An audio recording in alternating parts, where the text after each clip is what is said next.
Welcome to The Future Strategist with James Miller. Today my guest is again Greg Cochran, and we're going to discuss Robert Pullman's book, Blueprint, How DNA Makes Us Who We Are. Welcome back, Greg. Hi, how are you? Oh, I'm doing fine, thank you. So, Greg, what is the book Blueprint? What would you say its basic thesis is? Everything's heritable. Differences between people, and we're talking about differences in, say, your talents or your personality, not what clothes you're wearing. They are primarily caused by genetic differences in DNA, in at least modern circumstances. It could have been different in different places and times, perhaps. Okay, and the rest is caused by how our parents raised us and our environment and our economic conditions? Mostly not. The way your parents raised you doesn't explain much of the differences between people. It's as if they don't really have lasting effects. There are certain things they do. They might teach you a language. They might put certain ideas in your head, but they don't make you smarter or dumber, generally. They don't change your personality much. So whether your parents read to you or not seems to not affect how smart you turned out to be? No, but having the sort of parents who read to you does. So how exactly does that work? Well, they read partly because they like to read, and that's largely because of genetic influences, and you share those genetic influences, so you're fairly likely to like to read too. But it's not them reading to you that does it.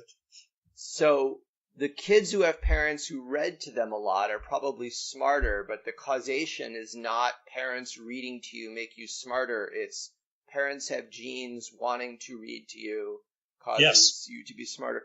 And also I would imagine that if you have the genes where you like to be read to... That matters too. Some of the things that determine, whether a kid is, some kids like to cuddle. Some kids don't like to cuddle. And so you could say, well, gee, the parents cuddle that one kid all the time. The answer is, well, the other one fought you when you did it, so you quit. The one who liked it is where it happens more. So some of the things that look like environment, even at early ages, are actually at least partly or significantly influenced by your own genetics. Or, like the people you hang out with, you often have choices. Or you could say, the propensity to have somebody break a beer bottle over your head is not purely environmental. It may be that you're the sort of person who likes to go to that kind of bar. So there's not really a sharp distinction, according to the book, between genes and environment because your genes affect the environment you're in. Well, I would say sometimes there is. What it means is some of the things we call environment are strongly influenced by your genetics. Now, some are not. For example, there was a lady in Alabama who was napping, and a meteorite came through the roof and hit her on the leg back in 1957 or so. Mm-hmm. And I bet that the only way genetics influenced it was by how big she was and how large a target she was for meteorites falling from the sky.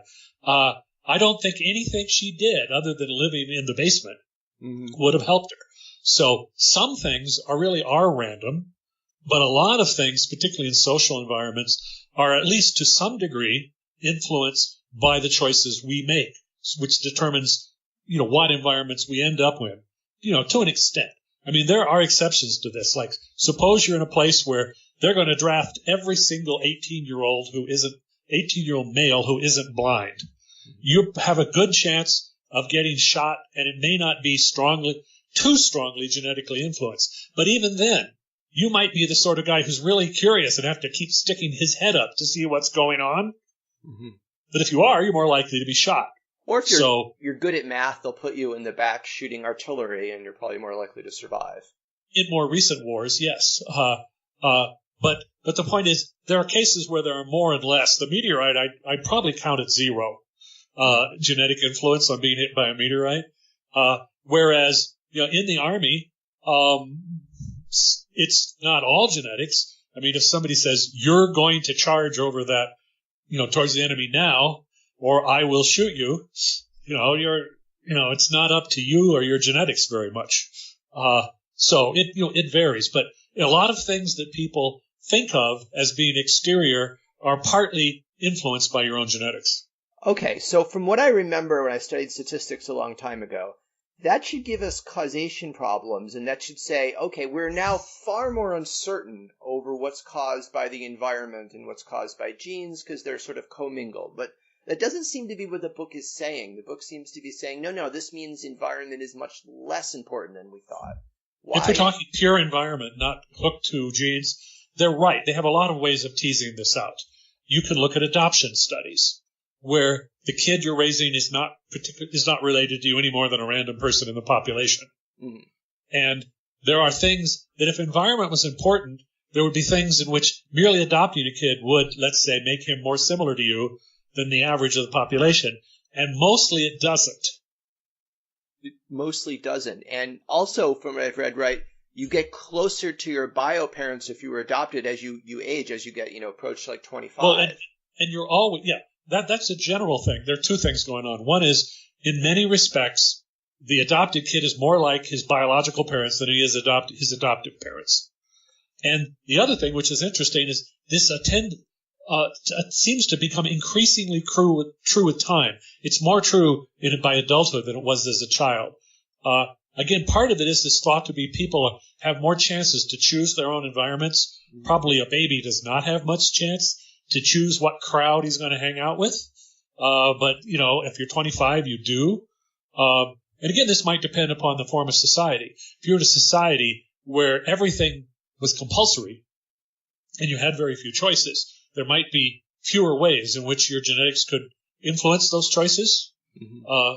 But today there are quite a few in most parts of the developed world where most of these studies have been done. But the other thing is that these genetic influences generally increase with time. The heritability, the measure of how much genetics affects these things, increases with age. Is that because new genes turn on that didn't turn on when you were a baby, but they turn on when you were 14? Is that? I would think some do. I mean, for example, let's say that we're talking about the heritability in a woman of how large her breasts were. I mean, when she's a child, they're going to be small for every child. Mm-hmm. But after puberty, say after 14 or something, then you'll see these differences which were sort of waiting to be expressed. The thing is, there's many other things like that. I mean, you might have differences. There's an adolescent growth spurt, but it happens more in some people than others. It's influenced by genetics. Suppose you might be the sort of person who has a longer adolescent growth spurt than some others. Mm-hmm. You might end up taller because of that. Or you might end up always having, you could also be taller because you were taller throughout your life. I mean, these things can be expressed at different times. Another thing is that genetics doesn't quit. Like if you have an outside influence, suppose your parents were trying to make you into a piano player. Mm-hmm. Well, they'll give up eventually. But your genetics, let's suppose your genetics was, you just don't like it. It's just, your nature is such you really don't like playing the piano. That probably doesn't quit. So it sticks in there indefinitely. But what this means is, in a sense, you have sort of a body, a mind, a phenotype, an expression of your genes, and you tend to converge on it to some extent, not perfectly, but you get closer to what we would have predicted as you get older. For example, you would tend to get, let's say your height was our predicted height was something like the average of your parents corrected for regression to the mean. Mm-hmm. If they were, say, a lot higher, a lot taller, a lot shorter than average, you would, at least up to the point where you stop growing. I think change largely stops then. You would tend to get more like them with time. Now, there's other things that don't, like your height, let's say, is fixed after, say, you're 20 or something for most people. But some other things can still change to some extent. Like, so, perhaps your the other thing is, we're usually measuring, like this is implicit in what you're saying, we're all usually measuring the parents in adulthood. So, what really should be compared is you in adulthood, not you as a child. Things are expressed differently then. Even if you have the potential to be a certain kind of adult, when you're 10, you're 10. You're not an adult. So not all the same things will be expressed in the same way. So, maybe what would be interesting in some of these things, if we had measured your parents when they were 10 and compared how you are when you were 10, I wonder if heritability, with everybody involved as a 10-year-old would be higher. Mm-hmm. But, we'll call it completed. Like when you're an adult and you're not changing so much, it makes sense that to the extent that you're influenced by genes, you're going to end up like the parental phenotype when you are of a similar maturity. So this is saying that your environment, it doesn't have a big effect. So our efforts to socially engineer better people are probably not going to be that effective. Well, how do you think they've worked so far? Well, society has gotten a lot better, and the traditional econ argument is better human capital. Well, the thing is, remember, they're talking about specific kinds of things. For example, a specific kind of knowledge can be valuable. Let's suppose you knew that, a certain, like you should always wash your hands before you eat because you're less likely to get dysentery that way. Mm-hmm. Something like that. Okay. You knew a certain fact that was useful, that would help your survival and your health and so forth. Now, suppose your parents knew it, nobody else did, and they told you. That would be a way in which they had influenced you for the better. Mm-hmm. But the thing is, most facts like that are very widely available. What really determines whether people act on them is things like how likely they are to read, how likely they are to take what they read seriously, whether they're smart enough to understand it, whether they're self-disciplined enough to do it. And all those things have genetic influences. The availability of the knowledge does not vary that much. I mean, if you want to, you can learn almost anything you want to just by going down to a public library and checking out books on it. If you really want to. And some people do. But a lot of it depends upon if things are very widely available, genetic differences are the differences that are still there. Now, I can think of times, short times in which there was a particular kind of information that was available to some people and not to others. Bob Noyce was going to Grinnell College in Iowa, and for some reason, Grinnell College was talking more about semiconductor physics than a lot of other colleges. And this was a good preparation to ending up working on transistors and things. And he actually was exposed to it more there than he would have if he'd gone to MIT that year. Mm-hmm. But just probably 3 or 4 years later, it was being taught at every decent school in the country. So a lot of these differences that might matter, at least within a fairly developed society, they don't tend to last very long. The secret spreads. Mm-hmm. Today you would have to, if there was an extremely cutting edge thing in physics, it might be that somebody was teaching it at Caltech and they weren't teaching it at, let's say, University of Wisconsin. But truthfully, there's not much like that. And by the way, also it might be the other way around on any given subject. So the material taken in different places, if you're majoring in the same thing, is not very different today. Now, in a world where there were huge such differences, the environment might make more difference in how much you learn. Suppose there were some colleges that didn't believe in algebra. Mm-hmm. That would make more, but they all do, sort of. They don't always believe in all the consequences of it because, after all, most of this stuff that Plowman is doing is basic. It's not all basic statistics, but it's statistics and it's comprehensible. And there's still people who went to college who reject it largely because they don't like it. Yes. You really wouldn't like it if you want to make people better, if you want to rearrange society. I think that's particularly true if there's particular ways you want to make better and you're not interested in the others. Nothing Plowman says you can't make people better. It says certain methods may not work. What do you mean by don't that? Work. Well, the typical method people like to talk about involves, suppose let's say we have Teach for America. We have a bunch of teachers who are probably smarter than average, and they went to schools that are considered to be very good, and says they're going to take kids who are doing poorly and they'll make them do a lot better. Well, they don't make them do a lot better, but people say, but they ought to. But, for example, here's an example where we know an alternate way. Suppose there was an area of somewhere in Central Asia where iodine was short and people were not yet supplementing it. And we sent teachers from Teach to America, and they were full of dedication and they were full of idealism. Would they be able, by their enthusiasm and by the way they taught the classes to make up for the fact that these kids have serious problems from iodine shortages? No, it wouldn't help a bit. So people are sort of emotionally wedded to certain techniques. So you don't think teacher quality makes a big difference in life outcomes? Well, when people measure it, the answer is it doesn't. So because of that, no, I don't think it. Now, some of this is, I am probably prejudiced by my own personality, because I figured if the teacher doesn't teach to me, I'll learn it by myself. I'm not too worried about the teacher, but some people are. But I'm thinking they're probably mistaken, because that's what statistical studies show. So it's not that a student who's lazy gets inspired by a great teacher who then goes on and becomes a great student. That doesn't seem to happen. If it happens, it doesn't happen enough to explain a whole lot of the total range of results we see. There could be things that happen but are rare.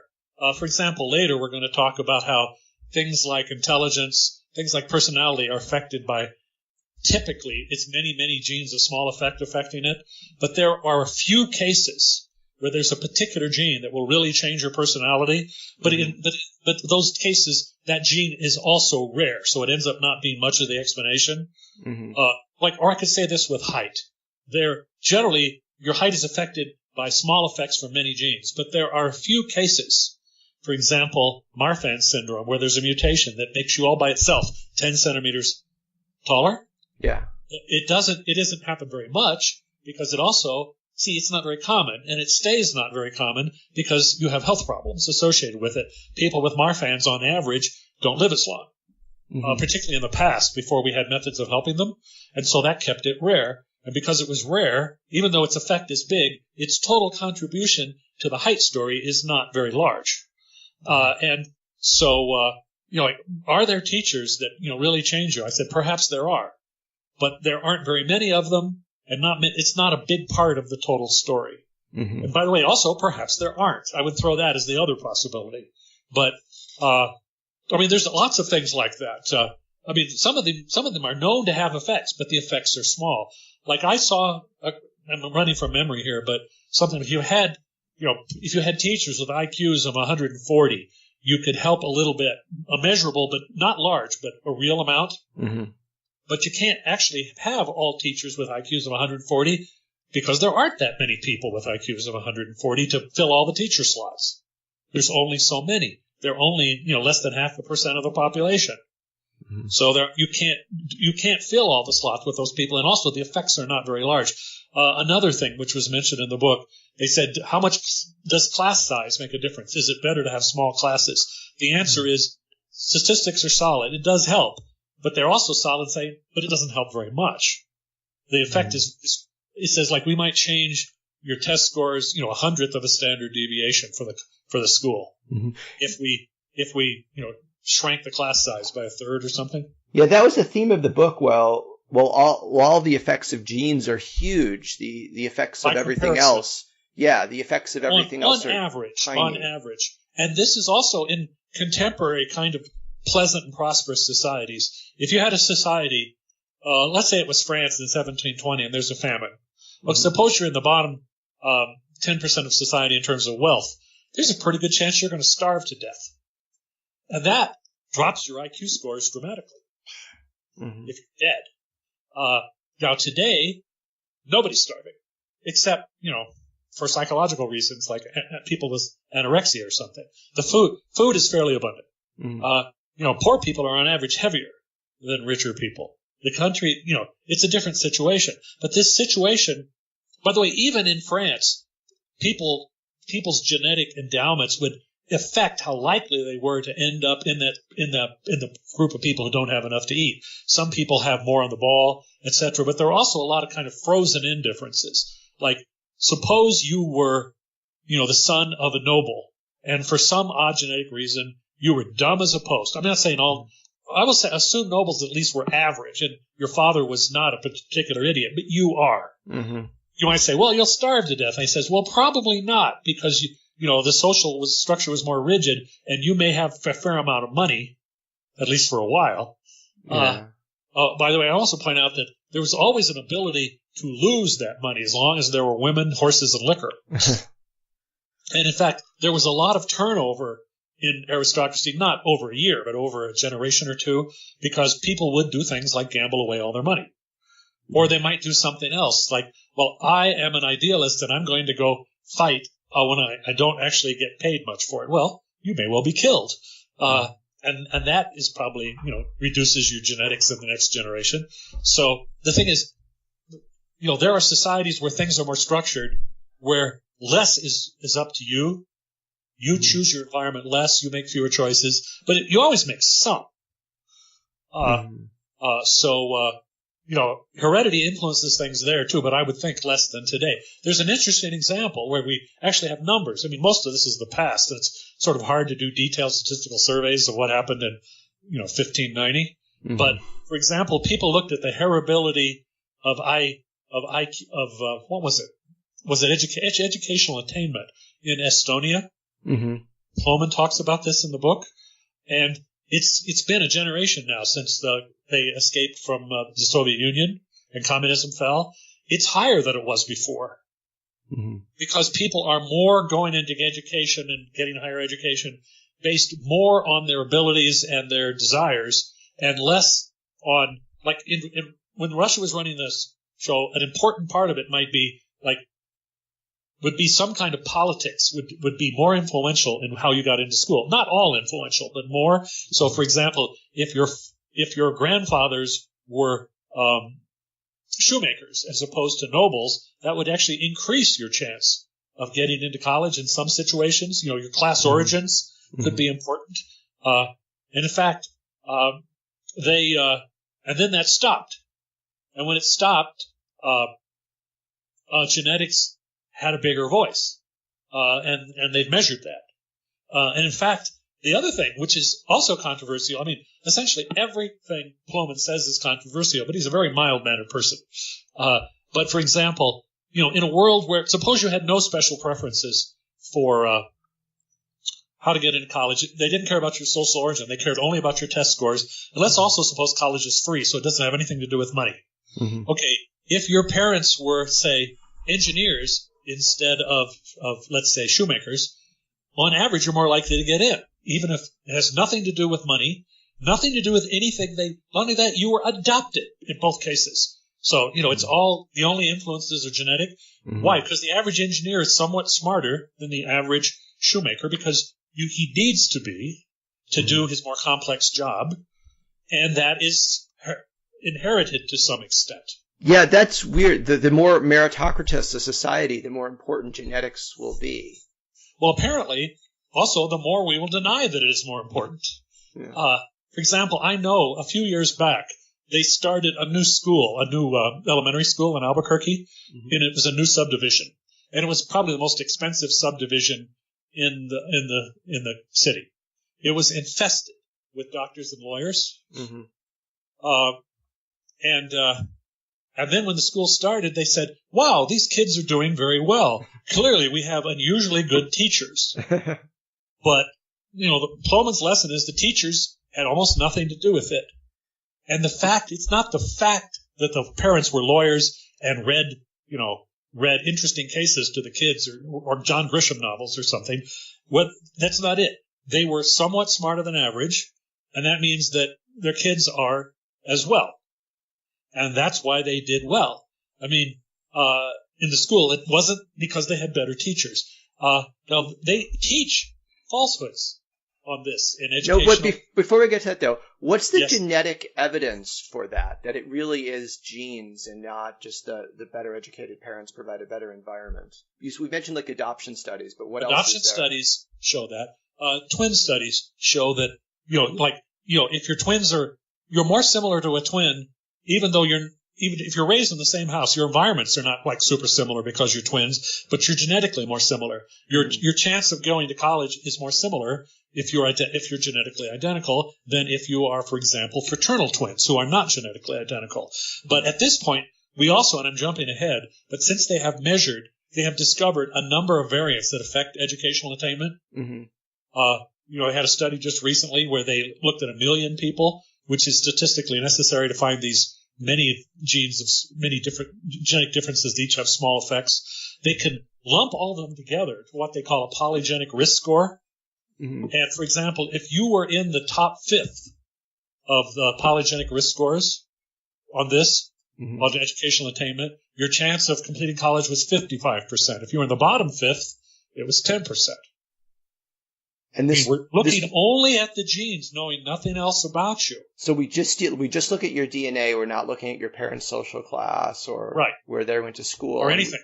And we still can predict quite a bit about your educational attainment. Not everything. I mean, but a fair amount. It's more powerful as you start to get a really strong signal. Mm-hmm. If like I mentioned another guy, they were looking at his height genes. And there are many height genes influence you, although not as many as with IQ, but there are many. Mm-hmm. And they showed that his polygenic risk score for height, a particular guy they were interested in, it was 4.6 standard deviations above average.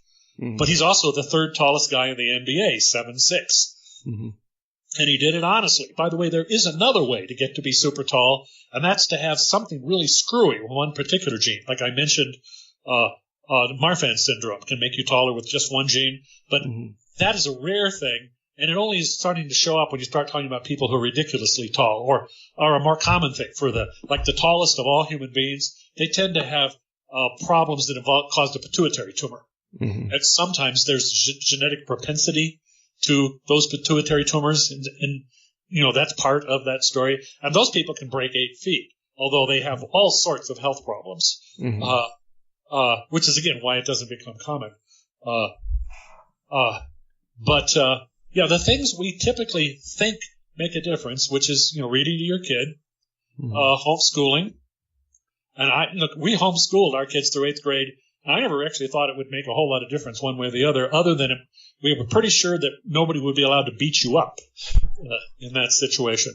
At least my motive was, as much as anything, I liked having them around, which is probably because I'm weird. But they weren't teenagers yet, though, right? So no. Okay, that explains it, I think. Sorry, just joking. But well, let me guess. Mine are just starting college. Yours is getting ready for, is he in high school now, or just about? 13, so we were entering the teenage. Okay.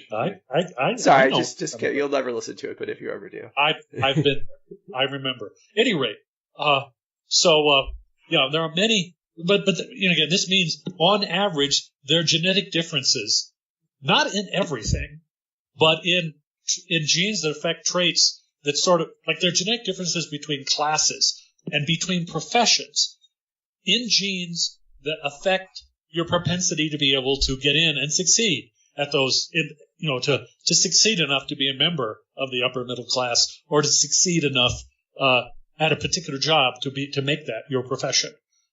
So the average doctor may have an IQ is over 120, under 130. So did you see the movie Gattaca? I have heard of it. I've never really seen it, but I kind of know what happens. So that's where, instead of a job interview, they give you a DNA test. And that's... And our hero cheats, right? Yes, it cheats because, of course, it's not real. But, if we had a much better understanding of DNA, maybe what we know in 10 years, that actually could work out. Well, particularly if you're using it to replace job interviews, because job interviews statistically appear to be almost the weakest thing anybody ever used to pick somebody for a job. They're really poor. In fact, already it wouldn't surprise me if a genetics information might be better than a job interview, because job interviews suck as predictive ability. They're almost worthless. And it's not, according to this book, it's not just intelligence. It's all traits are suspected to have significant genetic components. Well, he really is talking about psychological traits. Okay. That's where his interest is. And actually, he mentioned certain things where it's not very. For example, he mentioned that breast cancer is not terribly hereditary, which is to say there are certain cases where it is. I mean, there are certain risk genes, mutations that are, for example, common in certain small populations. Mutations of BRCA1 and BRCA2 are both common in Ashkenazi Jews, and that increases their breast cancer risk. But they're not common overall in the world. And he mentioned that a woman who has breast cancer that means that the chance of her identical twin, having breast cancer is higher than it would have been, but it's only up to 15%. So these things vary. Now, a rough general thing, they're talking about psychological traits, says, they're usually in the ballpark of 50% heritable, but some are more and some are less. But, that's like if you asked a trait and you never measured it, that'd be your first guess. Okay. But for example, IQ is more heritable than most. In adulthood, it might get up to, 80% heritability. Now, the book, I was confused by this because it also gave a number of 40% at one point. They're talking about how similar you are to one parent, but heritability looks at both parents. Okay. That's what that is. And he does straighten that out somewhere. I mean, he said it in a way that was not wrong, but it wasn't as clear as it possibly could have been. But yeah, I mean, so you're talking about similarity to one parent, you might say, but and also we're talking about heritability in adulthood.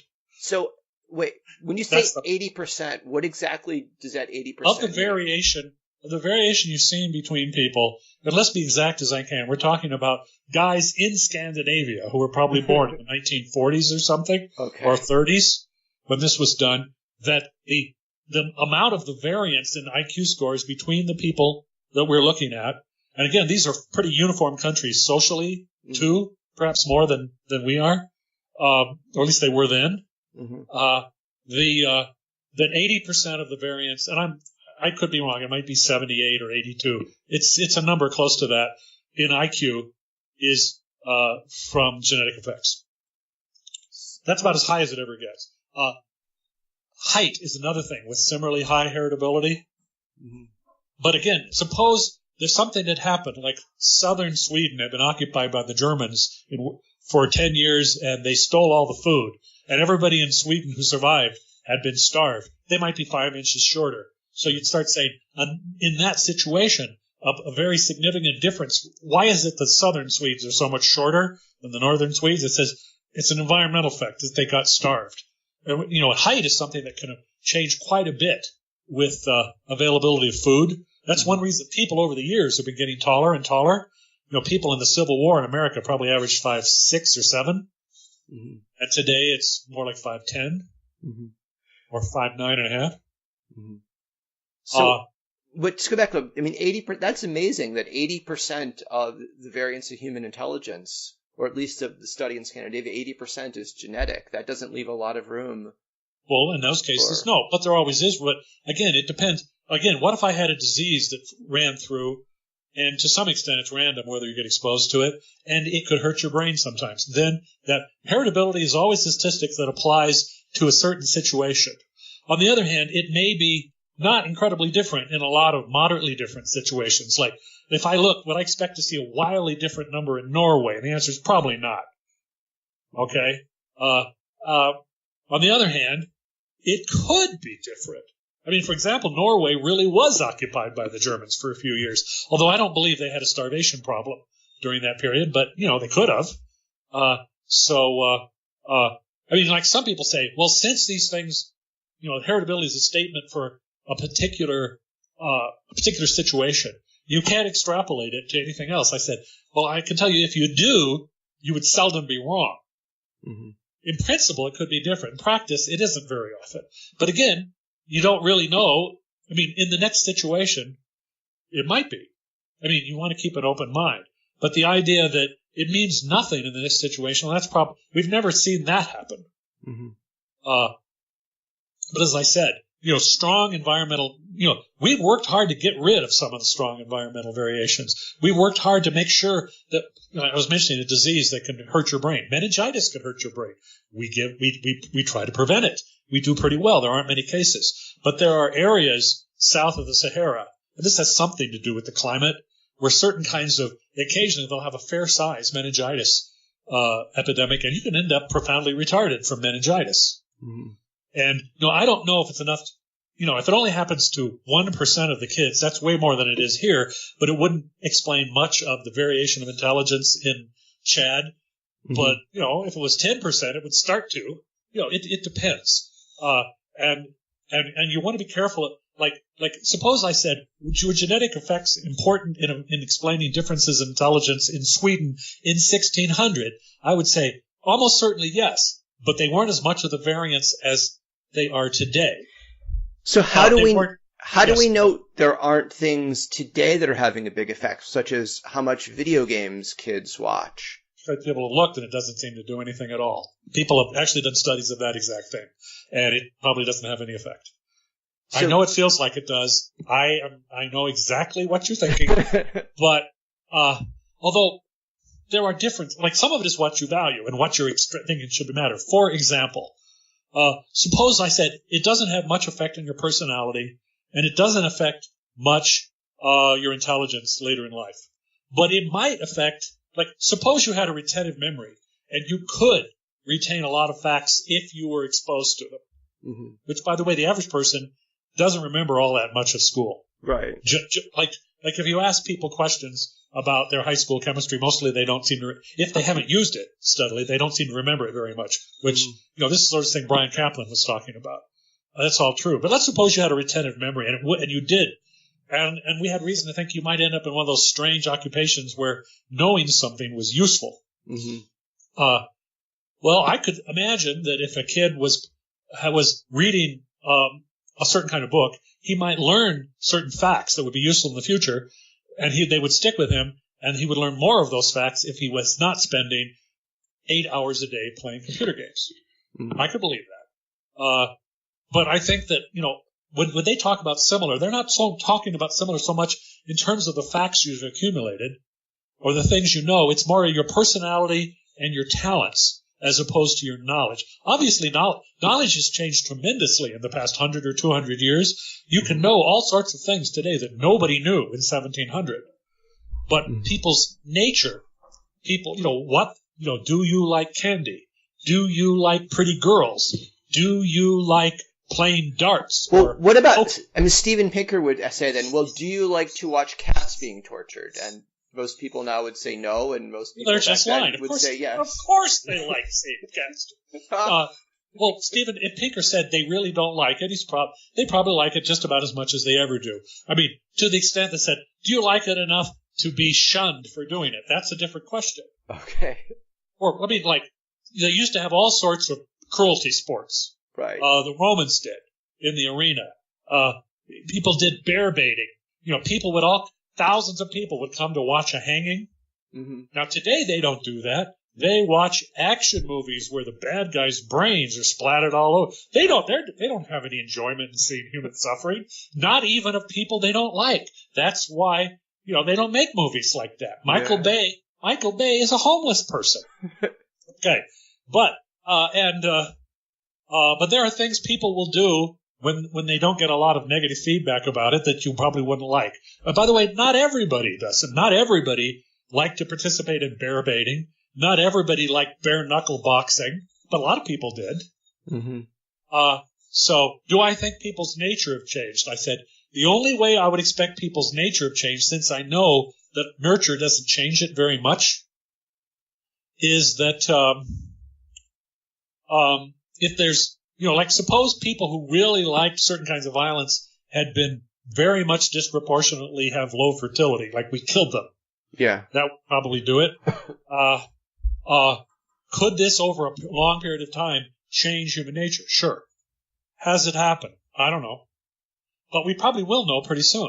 One of the interesting things about all this stuff is we start to find these genetic markers. And by the way, we are much more advanced with educational attainment than we are with, let's say, sadism. I don't think we've done any particular studies for that. We could, but I don't think we have yet. But, for example, suppose I knew 1,000 genetic markers that affected how much you enjoyed other people's or other creatures' suffering, how much you enjoyed it or were repelled by it. Mm-hmm. It would predictably be fairly heritable, because most things are. And we could look at ancient DNA from somebody in 1500 or 1800 and see if it's been changing. Or maybe 10,000 BC and see if it's been changing. I don't know. Could it vary regionally? Sure. But people say, well, that couldn't be. I said, yeah, it couldn't be in the same sense that it couldn't be heritable and it couldn't vary over time, but it can be all of those things. Like, we know that if you look at the religions of Central America under the American Indians, pre-Columbian days, I would say they're pretty close to the bloodiest that have ever existed. Lots of human sacrifice and lots of torture. Again, none of those are unknown other places, but they're really common here. Mm-hmm. I mean, even to the point where kings of the Mayans would torture themselves in public just to show how cool they were. Things like sticking a cactus spine through their penis, which, by the way, is a way, if we adopted this, it's a way to keep the riffraff out of politics, let me tell you. I bet they were faking it. I mean, if you're the king, you're going to find someone who's going to tell you just this is how it would look. They had like early magicians faking. Well, I don't think they were. I'm pretty sure the Aztecs weren't faking the part where they cut people's heart out. No, but would the kings do it to themselves? I would just bet that. Well, you'd think that, and if you were right, I'd feel happier about the human race if I knew that the craziest people were faking it, but I'm not always sure. And I think it may be a mix. I bet you some of the time they did it. And they've had lighter stuff. People are watching. Yeah. This was in public. I mean, and I don't think legerdemain was advanced then. These guys weren't David Copperfield, who, by the way, is particularly unlikely to do this, from what I hear. He has other uses. At any rate, you might be right. I mean, I would be willing to listen. See, that's an economist talking, and you're not always wrong. Thank you for that. But the thing is, I'd fake it. I wouldn't want to do that. But people are strict. I mean, like, you can think of people who did things like whip themselves and stuff. Or like, here's a very serious thing. It has serious consequences, and it's voluntary. You wouldn't think anybody would do it. Anorexia. But they are doing it. They really are skinny. They're not faking being, having lots of fat hidden somewhere deep within their skinny little body. They are really skinny, and to the point where their health is greatly endangered in some cases. So people who otherwise seem kind of normal. Yeah. But in this case, I don't think it was that, because I don't think they picked people. I mean, it was dynastic. You were picked because you were the son of the previous king, generally. So I don't think they selected people for being masochists. But probably the opposite. I mean, the people who got to be king probably passed on genes for being very self-interested and ruthless.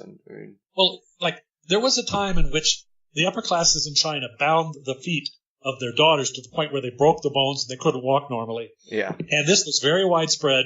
I think it was very rarely faked. They really were that way. So it's possible to have a very painful and completely stupid thing done, and not because somebody else is holding you down and making... Well, I mean, by the way, there was somebody else holding you down in some case, but it was your mother. Mm-hmm. And so it is possible to have widespread, painful, stupid things happen that are not being faked.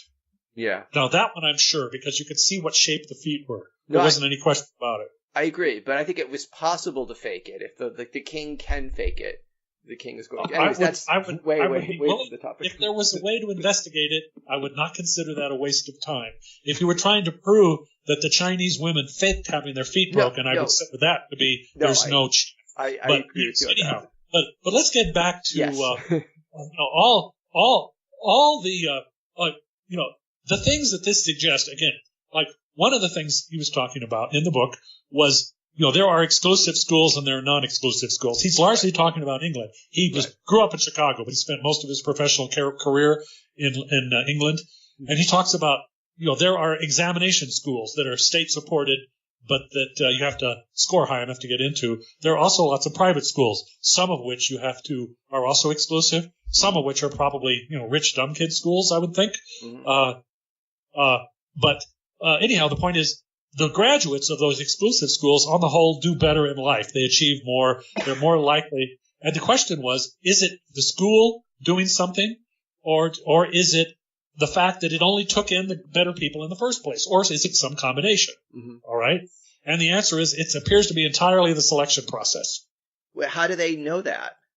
Well, they're doing twin studies. They're doing studies of, they know how much, like the people who are going to the exam schools average like a full GCSE level higher, but that's going in. The question is, how do they do going out? The point is, they're going about the same going out. Mm-hmm. Suppose you had a school that could take kids in the top 2%, and it would turn them into kids in the top 0.1%. In other words, it raised their IQ from 132 to 148 functionally, and then it stayed that way for the rest of their life. Now, I don't know if anybody would go to that school. I mean, I would send my kids there. It sounds exciting, as long as it doesn't, make you scream for the rest of your life. Mm-hmm. But most people don't seem super, super interested in it. I mean, most people are more interested in Harvard than Caltech, okay? And, if there was a school that poured more into you, Harvard wouldn't be it. It would be Caltech, right? So why is it everybody wants to go to Caltech instead of Harvard? Well, it says, I know people who'd rather go to Caltech than Harvard, but I know my acquaintances are not representative. Most people, or like, suppose you have a high school and they said, we need money. We have to get you to pay for the bond issue. Do they threaten to cut calculus or football? Yeah. They threaten to cut football because more people care about it. Now, mind you, if we really worked at it and we found exactly the right suburb, absolutely chock full of academics and engineers, maybe, then we could threaten it. But I've never seen it. Anyhow, it looks, and people have seen things like this in the past. For example, I saw a study, and this was a bunch of pretty bright kids. They were national merit finalists. Mm-hmm. And they would trace where they went to school, and they say, to what extent does the school attended predict your GRE scores later? It's an attempt to see how much is the school giving you as opposed to how much you just had in the first place. Mm-hmm. And the answer was it didn't give you anything. I mean, if you try to make a predictive equation, school attended did not contribute. No, that's consistent with, we don't know how to raise people's intelligence. Well, we do know how to lower it. Yes, with a hammer on the head. But there are probably drugs that would do it too.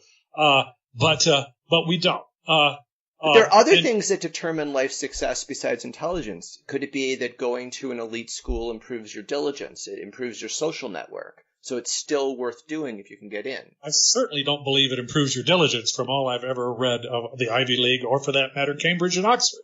But it could. I mean, if there was enough, the word isn't nepotism, but, helping friends, helping each other, mm-hmm. connections, etc. But it's like nepotism, only it's non-genetic. It could. I don't think it actually does very much, though. Like Pullman, his estimate was that it doesn't have any effect. And that he's looking at the genes, right? So he really is taking potentially everything. In the very recent stuff, yes, but before there were other ways you could look at the parents and see how much it was related to the abilities of the parents and how much it was the school attended. The schools don't really seem to make a difference. Again, within a certain range. If you had a school where there was no roof and it was in North Dakota and there were no books, it would be bad. For one thing, you'd freeze to death. Well, unless the theory of cold thermogenesis is right, but that's another issue. There are limits. Otherwise, I know of times when they did freeze to death, okay? Wow. This is like in 1880 or something. Or you should read Little House on the Prairie, where they only came close to freezing to death. It's a cold place. But what was I trying to remember? As I said, within the range we see today. Now, by the way, I have heard, and I would like to see this checked. And maybe you can't because it's in the past. But for example, black schools in the South used to be seriously neglected compared to white schools. By the way, all schools were somewhat neglected compared to other parts of the country. The total amount of, the school year was shorter, the amount of money spent. On average, Southerners believed less in education altogether, but they believed even less in it for blacks. Right. And that changed with civil rights laws and so forth, mm-hmm. and the spending became more equal. The results did not become equal, but they became closer. Mm-hmm. So it used to be blacks were, and again, this is operating from memory, from a conversation with Henry Harpendine. Uh-huh. If you were talking 50s, blacks might average as much as 7 years behind on academic achievement uh-huh. at the end of high school compared to whites. And after this, it narrowed down to more like 3 or 4, where it still is. Okay, so it did have a huge difference. What would you say to parents who, like my kid is about to be entering high school, and of course there's this huge game you have to play if you want your kid to go to an elite school, just to say, you know what? Why do you care? Yeah, well, just to say, have fun in high school. Don't worry about getting an elite college. Would you give that advice to parents? I'm not sure that having fun in high school makes enormous difference. To get into, if your kid has a chance of getting into Harvard, and let's say your kid is about to enter high school, and you realistically understand your kid's intelligence and how well your kid does. So yeah, if you do everything right, you have a chance of getting into Harvard. You definitely get into some college, pretty much no matter what. Is it worth it? Do you want to push your kid to say, yeah, do the extracurricular, do the community service, study really hard for the SATs to max out on them? Is it worth it for life outcomes? Give your kidney to a poor person. That would actually work, by the way, unless instead of, I helped build new porta potties in Nicaragua over the summer. Let me think. Well, there's two questions. One is, what is the price and what do you get for it? Again, let's think like an economist. Good. The price is you probably will have less fun. Definitely. I mean, like, at least some people, the way they do it. Let's go to the extremes. There are people whose kids end up spending 1,000 hours in SAT preparation courses. Mm-hmm. That's probably not as much fun as some other things. Mm-hmm. I'm guessing. I never spent 1,000. But did you, by the way, when you took your SAT in high school, did you do a lot of prep for it? I think I did. I took it once. I didn't do that well, and then I took it again. I think I did probably. Well, I can tell you the exact amount of prep I did. What was it? 0. No, I mean, part of this is a self-reinforcing thing. There was a time in which people preparing for the Olympics didn't spend 340 days a year preparing for the 5 years before. They just went out and took a stab at it. Yeah. And then some people worked harder, and then other people had to work harder to compete with them until now it's only tremendously gifted fanatics can win. Right. You have to have both talent and enormous amounts of investment and cheat with drugs. Right. So these things can change. At least part of this may have been the small town I grew up with, but nobody was that excited about it. Mm-hmm. I don't remember anybody ever even talking about it. Well, now kids even get tutors for their regular classes. Well, that was never unknown, but I would say one of the stronger parts of it was cases where you had somebody who was rich, i.e. could afford a tutor, and his kid, for various reasons, they said, look, we'd like you to at least graduate. This is embarrassing. There were colleges just for the dumb. Mm-hmm. You ever heard of Parsons College in Iowa, sometimes known as Flunk Out U? I don't know if it still is, but it was back then. There were people who said, in our social circle, you're kind of expected to graduate from college, but you're not very smart. And there were also other reasons, like sometimes we just think, you're so talented that they won't even, like you're Pascal or something. You're so talented that and I'm rich. We'll get you a tutor. Okay, that's a reason. Or you're so sick that we want to keep you from being exposed to all the kids. You might catch something. That was less crazy back then. Today we could probably hack it, but there really were people said, kid, your health is not good. We don't want you catching going through. We're afraid for you. Yeah. That would be less crazy in 1700. Or it could be, we're afraid. We think you're kind of a monster, and we're afraid that you'll get into trouble if you're around other people. And that's been, little Marquis de Sade or something like that. So there have been a variety of reasons. Or sometimes you might say, we want a very specialized curriculum. We're teaching you to be the king. Yeah. We'll hire Aristotle. Well, as we did for Alexander the Great. Right. So there could be different reasons. But it isn't as common today, partly although it's becoming more common again. Let's say when I was a kid, it was less common because there was greater income equality. Today, it's probably more common because there's less. Mm. It's easier to hire human help if there's a lot of income inequality. And there's a lot of PhDs who don't have nice tenured jobs. So well, there's that, but there's also good thing for us to do. The very top fraction of income has a lot more of the wealth than it did in 1970. Yeah, lots more. Or the average guy who's the CEO of a big company is making in terms of multiple of his average worker's salary. It's in 1980 that multiple was 20. Last I heard it was 384. Mm-hmm.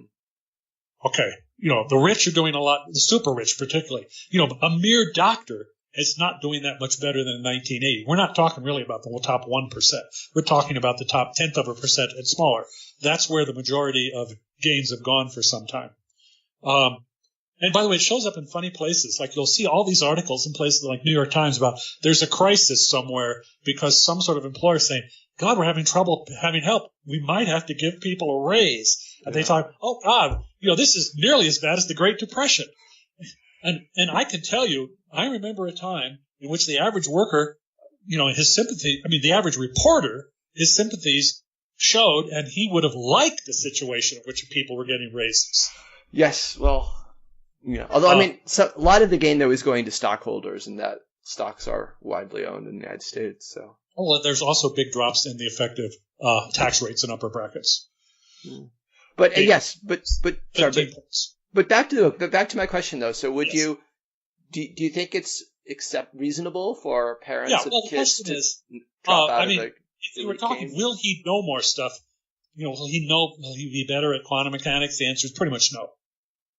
There's no point. In terms of acquired and retained knowledge, I don't think there's much difference. Mm-hmm. Now, he said, could the prestige of a Harvard degree? I said, well, I don't know how strong it is. It isn't as strong as people at Harvard think, as they find out occasionally, but it may exist. It may be non-zero and significant. And the extent of connections, I said, maybe. For example, who was, Bill Gates went to Harvard for a while, and that's where he met Ballmer, who was, unfortunately, basically incompetent. But that's another story. And at any rate, but yeah, maybe it's worth it. I doubt it. But it's not. But there's a second question, again, related to what Kaplan said previously. Is it something that helps the country, or is it helps you versus other people? Is it positional? Right. Now, in terms of real gains, are you more likely at the end of this to, invent something great or write something important? Probably not. I don't think they give you anything that gives you more abilities, or zero or close to zero. But on the other hand, in the rat race, does it get you ahead of somebody else, even if it's not really useful? Maybe. Okay. Although economists, are probably the guys to talk to in this, and I've seen people go both ways on it. What was that Kruger study? There was one at one point that claimed that they compared people who admitted to Harvard and didn't go with people who did as a way of zeroing out most of the differences. Yeah, that's still hard, right? Because I'm sure, as you know, there'll be very different types of people. They could be, but there's also saying it's as close as I can get. Right. That's what we really do need DNA to answer this question. Well, and actually, and you probably will be hearing more about it soon, but I'd say it's not clear. It's clear, in employment stuff about exclusive, and he's talking more about our high school level mostly, but also about colleges. He doesn't think it makes much difference in the long run. And you would think if there were places where connections mattered, England would be that place. Yeah. If they don't have a stronger class structure in the United States, it's not for lack of trying. Mm-hmm. But he doesn't think there's much evidence of it. Although you can argue maybe that the smaller the country, the less important it is, because you'll meet the person anyway. But when you're up to 56 million, I don't know half of those people, and I don't think anybody else does either. It could be. If there's one city that all the very talented people go to and meet, then it's easier. It's to London. Network. Yeah. Yeah. Although I've always thought there'd be an advantage. Particularly if you wanted to do something new and different, sometimes it's better if you never talk to them at all, because you're freer to think your own thoughts. I always thought that was one of Barry Marshall's advantage when he was finding out the cause of ulcers. He has said in so many words, one of my big advantages is I didn't go to Harvard, because if I had, I would know that stress causes ulcers, because I would have been taught it by Harvard professors. Do you think, though, this kind of work that Pullman's talking about is a threat to Harvard, that we might get to a Gattaca world where companies like Google... People start looking at more real things? Yeah, Google's like, we look at your DNA. I can only hope. Under some situations it might be. I don't know if it actually will be. Let's suppose you had a real hard-nosed, fairly dedicated government that was united and powerful enough to pass a few laws. Kind of a rare thing. But suppose it. And they said, look, we've determined a lot of this stuff is just people chasing each other. It's good for competition, but it's not good for achievement. Mm-hmm. And they said, when we hire people, we're not going to pay you for that anymore. We're going to pay, we have other measures, some of which might be genetic, that are better at predicting whether you can actually do it. Right. And we're going to hire on that. And again, it could be other measures too. Perhaps we have other ways of giving you some sort of more realistic test. It shows you whether you can do it. Anyhow, but suppose we had more realistic tests than whether you went to Harvard. Suppose you had a government that shifted to them. Well, at least in government jobs, that'd hurt Harvard. Mm-hmm. It doesn't mean none of them would ever get it. Unless they're so good at selecting for bad things that, anybody with anything really in the ball never goes to Harvard, which is certainly something we should explore. But there's something wrong. I can tell you that because, colleges have become much more meritocratic since really starting in the 50s and then became almost universally so after. Although, let's say for most of their students. There are others who are becoming less meritocratic through things like affirmative action, but but they became more meritocratic, less money, somewhat less your parents' prestige and things, less where you went to school, more your test scores. That certainly happened in the 60s. Mm-hmm. It's probably receded some. And by the way, there's a lot of move to recede it. They talk about how wonderful it is that we're paying less attention to objective measures of merit and more attention to something that's not. You see a lot of grad schools are dropping the GRE. Yeah. Well, I said, they're wrong. I mean, if you wanted people who can do the stuff rather than come across well in an interview, which, as I said, is notoriously bad at predicting, I mean, that's what they're shifting it to, other things like the interview. Or people will say, we went to a prestigious college, as opposed to, oh, you're just sharp. Mm-hmm. So and it's progressive. They're all happy about how much wonderful it is that we're paying less attention to solid indications of your actual ability. I mean, they're not perfect because there's range restriction. Mm-hmm. And since they don't understand statistics, they think they said the reason that you don't see that much difference between the people you let in is because there isn't that much difference. But if you get rid of this criterion, there may be. So for example, I knew someone who was a graduate student who was occasionally looking at applications at UC,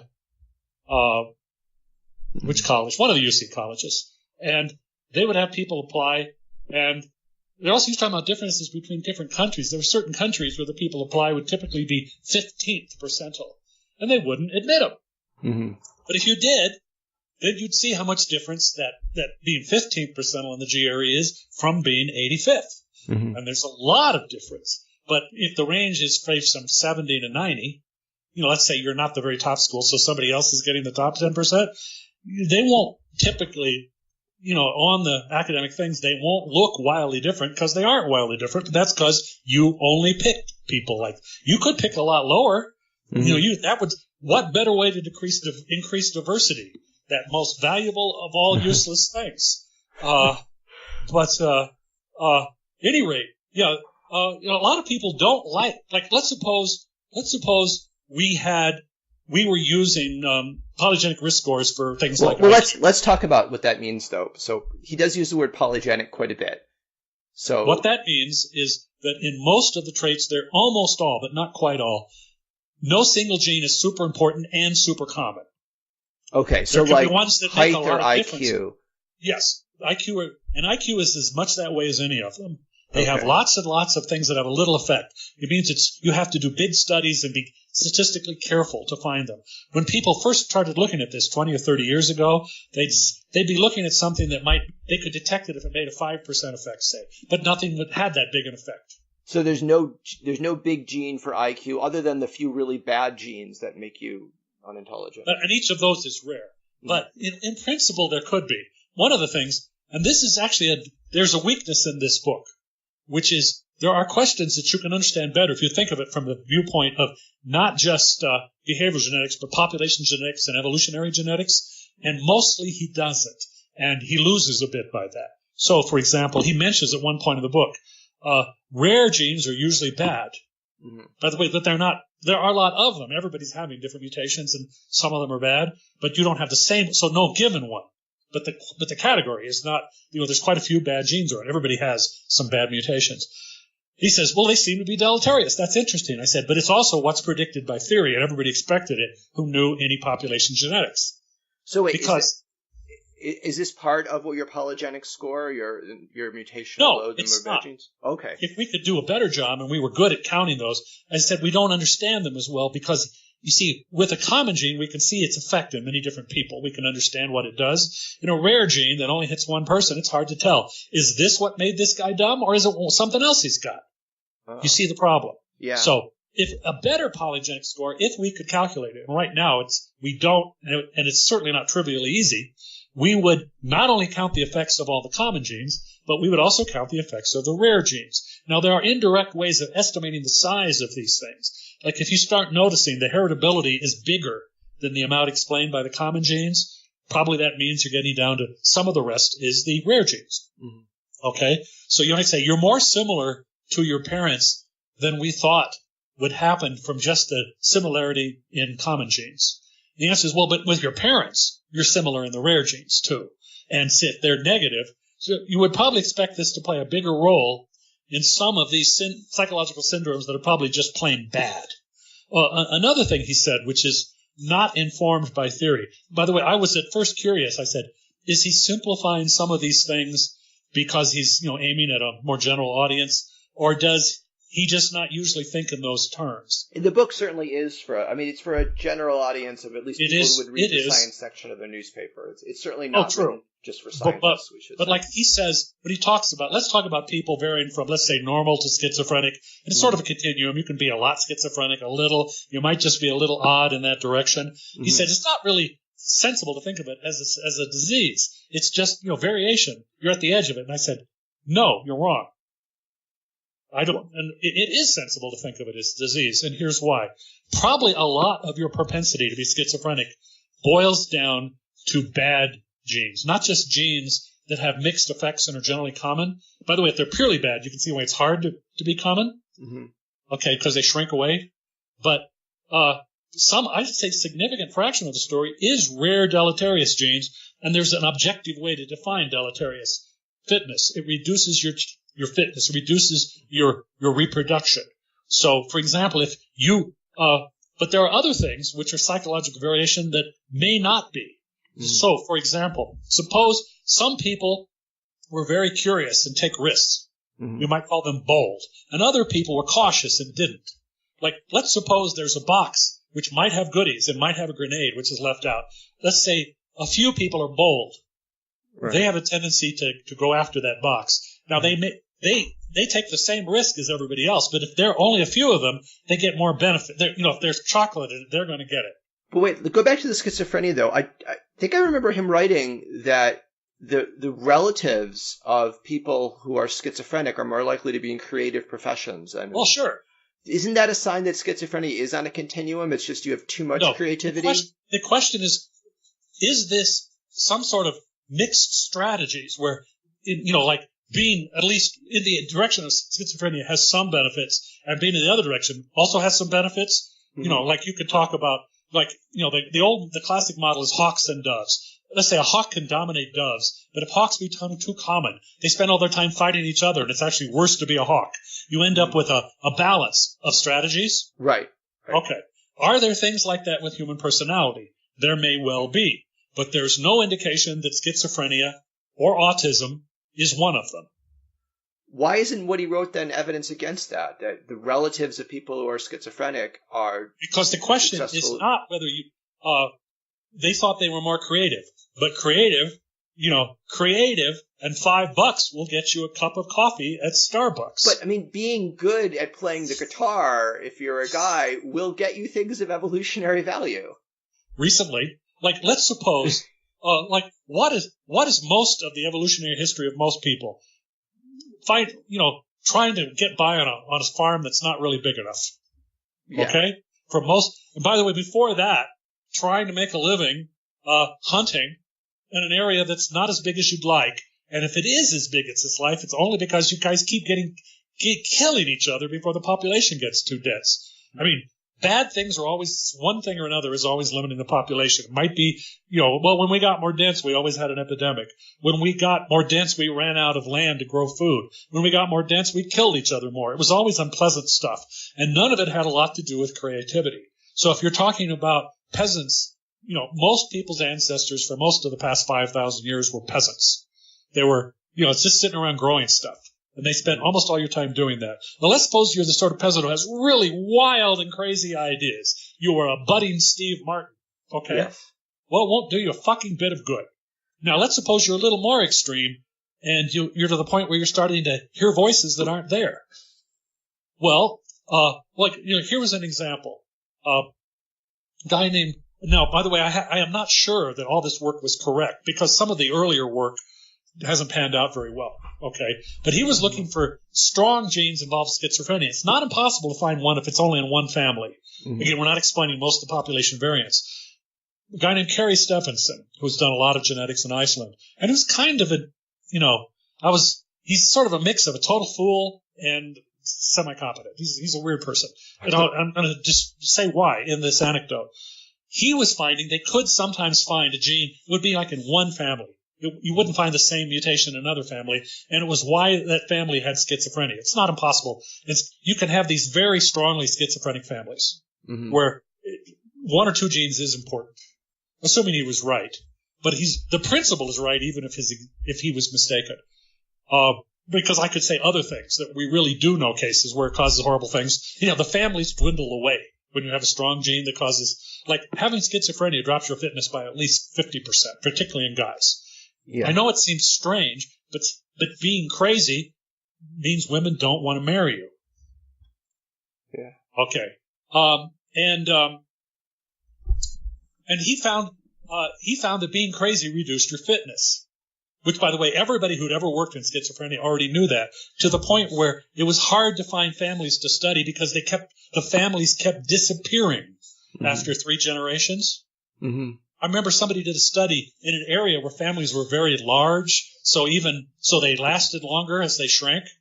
It was an area of Finland where they had big farm families, and you'd go find the crazy people. Instead of having 6, they'd have 3, so at least they didn't vanish during the part term of the study.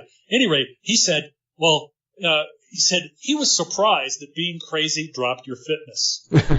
He said, I would have thought that when it came, and I'm quoting exactly, I would have thought when it came to natural selection, the brain was a luxury organ. This is a typical person who came out of medical genetics education a few years ago, and maybe still. Totally wrong.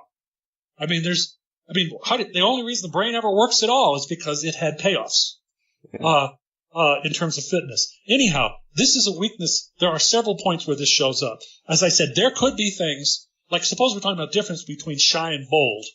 Many creatures have a spectrum of shy boldness. Goldfish have a spectrum of shy and boldness, and it's kind of stable because it works. If only a few guys take the risk, they get all the benefits, and that may be worth the risk. If everybody takes it, the benefits are split more finely. So, in other words, if bold people are not too common, they may break even. It depends on how common they are. And an equilibrium that has to be, if it's a beneficial strategy. Right. Now, the question is, the thing is, but most variation, or a lot of it, now, by the way, there's another way to have variation. Like, suppose that Eskimos, it paid off to be cautious when you're going out hunting in the winter. Right. Because you never for sure knew where you're going to run into either a polar bear who would eat you, or you break your leg and nobody can find you in time because a blizzard shows up. Let's suppose that other people who lived in a different kind of environment, the number of truly unpredictable, disastrous things was somewhat lower. It could be. Yeah. Maybe you have some place where, the climate is more like New Mexico, and you don't have blizzards. You don't have, bone-crushing storms. Okay. Very often. Well, you could, in principle, select for Eskimos to be more cautious. So you could have regional differences in personality that have to do with what has worked in the past. Yes. And they may exist, but don't worry, Plum never talks about that. And it's careful not to talk about it. But the important thing is some things are variations that work. They could, even within a population, they could be variations that work. But Nabi, going back to schizophrenia, though, why couldn't being creative help you in terms of telling stories and negotiating with other humans in your hunter-gatherer tribe? It's hard to make it pay off. Like, why do we have patents? Because other people will copy your innovations. It's, in a sense, the mere fact we developed complex speech, it gave a greater range for intelligence, and it gave greater advantages to intelligence, but it reduced the relative advantages of intelligence because everybody else copied. Like, you figure out a new way to catch rabbits. What the problem is, everybody else will do it, even if they couldn't have thought of it. So the relative advantages of both intelligence and creativity, particularly creativity, are lower than you would think. Even with storytelling, even if you can get people to trust you as a leader because you're good at telling stories. Well, I cannot think of an example of anybody I ever heard of in, say, medieval or ancient history who did manage to succeed that way. The point is, being at the edge of schizophrenia, being highly creative, I don't think here's another aspect which has been looked at for a long time. A certain, not so much schizophrenia, more like manic depression, appears to be strongly higher than usual in people with certain kinds of verbal gifts. In fact, this is probably stronger for performance than schizophrenia is, and particularly poetry. And this, people have been saying this for a long time, that, the best poets all have a touch of madness. Yeah. Again, Aristotle said it, and he wasn't kidding. And he's right. And it's not just Sylvia Plath. And it's not just Ted Hughes. Mm-hmm. But I don't think they have a lot of descendants. So it's just... That would be kind of interesting if genes that are deleterious just so happen to now be socially very productive. In certain niches? Well, sure. I mean, and that's a good thing. I mean, not in the sense we want to try to make them more common, because I think that Sylvia Plath wasn't happy a lot of the times, even if she was a good poet. Probably right, yeah. Although I would like to tell you that when she gassed herself, she put, things all along the bottom of the door and everything so it wouldn't hurt anybody else in the house. I want to be fair. That's definitely... She wasn't mean. Considerate, I mean. But I think her husband killed himself, too, and I think one of her kids killed himself. The point is, there are things which are not part of a strategy, but we have found social uses for. Well, what about autism, though? I would guess that would be useful. That is probably one of them. Well, and useful in hunting. I mean, you'll be able to detect patterns and tracks. Most people are cooperative hunters. You want to understand each other just like that. I mean, almost to the point where the guy just says a little bit, and you know what he's going to do, so you don't accidentally, like you don't miscoordinate, let the prey go, or accidentally spear each other. You need to, that's one of the cases you really need to quickly and easily understand. Your theory of mind needs to work well with your buddies. It really does. I don't know about autism. We could probably test this out with paintball, and I'd be happy to see somebody do it. But you have to be good at this. In actual practical things people did. Most of the time, in the majority of cultures, there was at least some sort of group hunting. Right. Not always. I mean, there's some individual hunting too. But, individual hunting is always at least dangerous if you have any big animals at all, because there's nobody to watch your back. There's nobody to help you get home if you break a leg. It's like cave divers. What do you call a cave diver who does it by himself? Yeah. Dead, right? Suppose you're going out hunting mammoths. I don't care how mighty a hunter you are. You're a lot smarter if you do it with some other people. But you want someone who can keep track of the time of the year, the time of day, where it's going. But that's mostly smarts. Smarts are not incompatible with being socially adept. Mm-hmm.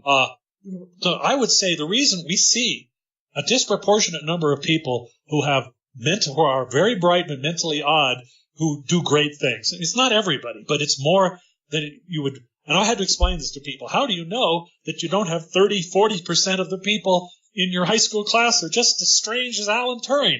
I said, because I showed up. I knew them. Yeah. Nobody in that class was as strange as Alan Turing. And nobody in that class was as bright as Alan Turing. But I can also think of people who are bright and weren't particularly strange at all. But it's more common among the people who are great achievers in things like math and stuff. And why? I would guess that there are a couple of reasons. And there might, it is possible that there are mutations that make you smarter, but make you crappier at getting along with people. I think they may exist, but I'll tell you, we're looking at such small subsets of people that it would be hard to find them. Mm-hmm. You see that, right? If we're talking about extraordinary achievers, it's hard to get 1 million samples out of your extraordinary achievers, right? Right. But here's another thing. What if you are less distracted? It's like spending all your time thinking about math. What if you were like Paul Erdős? He spent all his time thinking about math. He essentially never thought about anything else. I don't think it did his fitness much help. He never had anything to do with women. And there's some sort of rule that if you don't do that, you don't have any descendants. What was it?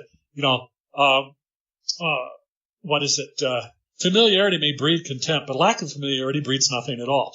So, and I can think of other guys who, at least in their key points of their career, some of them got over it. They weren't very social, and that gave them more time to concentrate. You need an odd combination of a guy with a lot of brains and who has something about him that makes it hard for him to get along with other people. It may help him concentrate. There was a guy a few years back who won the Fields, Borcherds from South Africa, and I was reading an interview with him by some reporter from the New York Times, and it was clear in the course of the interview, and I think the interviewer could understand why, he was afraid of her. He wasn't. And she wasn't hostile or anything. I mean, I'm sure she didn't understand his work, but hardly anybody would.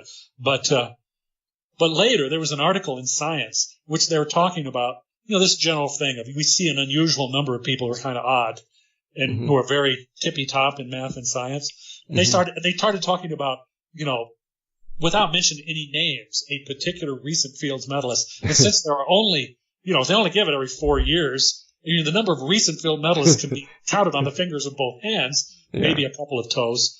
And you could tell instantly, they're talking about Borchards. He did what? Although Borchards had an interesting comment once. He said, I know I'm kind of strange. I mean, like he'd do an interview while running. He liked to run. By the way, so did Alan Turing, who was actually good enough. He was, I think he was an Olympic contender at one point. He's a serious long-distance runner. So is Borchards. And his idea of a comfortable way to do an interview is you're both running while they talk. Well, it's not comfortable for most interviewers. You're supposed to, sit down. But he said, well, why would you want to do that? Because he doesn't know why. He's very awkward with other people. Anyhow, but he did say, I've given many lectures at many, particularly since his fields, and I'll tell you, in every department I've ever given, there's always at least one guy who's stranger than me. But if I picked, let's say, the history department, that might not be true. He mentioned one of the guys in one of the departments he visited who had gone over to friends to have dinner, and he spent the entire dinner sitting underneath the table reading the Britannica instead of eating. But his friend said, well, he's like that. But most people aren't like that. A surprise. Anyhow, the question is, so there are different ways. One is you could be defective in a way that's bad for your fitness, but it's good for your discipline. Right. Like if you spend all your interest on math and nothing else, all else equal, that'll carry you farther in math. But it won't give you a lot of kids. Now sometimes you can get all the way, like Dirac. By the way, he would just go on long walks while I was talking to people, which is at least easier because at least you're not out of breath. But he didn't understand other people a bit. I mean, he has a biography I have up on my shelf called The Strangest Man. He's not, but he's pretty strange. And, or like, people, friends of his would refer to him this way. Eugene Wigner, who was a friend, in the sense, and a good friend, because Wigner's sister married Dirac. You knew him? He was talking about Feynman. He's in his mathematical abilities. He said, Feynman is another Dirac, only human. So you think the difference between Dirac and Feynman would be that Dirac has deleterious mutations that Very also likely. added to intelligence, while Feynman just has a very high polygenic score for intelligence without as many deleterious mutations that also make you smart? Probably. And the thing is, particular deleterious ones that don't get in the way of doing math or physics, but perhaps may actually get in the way of some other things could actually be helpful because they help you concentrate. Or lower your opportunity costs of studying math because you aren't really going to go to a party and, be a huge success. I can think of times in which I was distracted from math and physics by other things. And I think that with somebody like Dirac, that happened a lot less. One other interesting thing about both Dirac and Feynman, they were both incorrect. They would have benefited from reading Plowman's book. You see, Dirac's father was a strange dude. He had all sorts of very strict rules. One of them, he thought people should learn French. Some of his family were French, which is where, Dirac's full name is Paul Adrien Maurice Dirac. I think French Swiss. At any rate, so he insisted at the table, when you speak, you must speak in French. Dirac found that very difficult, so he never spoke at the dinner table at all. Okay, and he blamed a lot of his problems. Dirac knew he was uncomfortable, that people were difficult for him. He blamed his father's upbringing. He was almost certainly wrong. It wasn't his upbringing. It was the fact that this guy gave him the same genes that made him a little strange. And by the way, one of Dirac's brothers ended up killing himself. And that was interesting too, because Dirac's father was terribly broken up for it. He deeply loved all his children. Of course, he could express that by yelling at you most of the time, but he did, and he was terribly hurt when his son died. And Dirac said, I didn't know people got that upset when they had a son die. Well, you're supposed to know that. But Dirac did not. Dirac was mistaken in relative roles of nature and nurture in his own life. And so was Feynman. So, for example, Feynman had a son, and a biological son, and later an adoptive son when he married somebody. Mm-hmm. Actually, she may have been the mother of both of them. I can't remember. I think perhaps. Any rate, so he would be telling stories to the kids, and he would make up elaborate stories, which when you finally understood them, you realize, oh, you're looking at this from the viewpoint of somebody who's a micron high, or something like those. You're in my nose. Those giant trees are nose hairs. Okay, and he would tell this story, and his son liked them. He liked these elaborate, odd point of view stories. His daughter said, who was not his biological daughter, said, I want standard stories from the fairy story books, and I want you to read them the way they are in the book, and I want you to read them the same way every time, because that's what I like. Yeah. And he said, well, people are just different. And the answer is, yes, they are. And it is not a complete coincidence that Carl Feynman, his son, managed to get through Caltech and was a successful physicist. See, because his biological father was one of the best physicists in North America, or the world, and his sister, the biological father, was not. And Feynman, at least, he didn't believe in this stuff, or so he said. But he was mistaken. One of the few areas I would expect that I knew more about it than him, although there are probably a couple of others.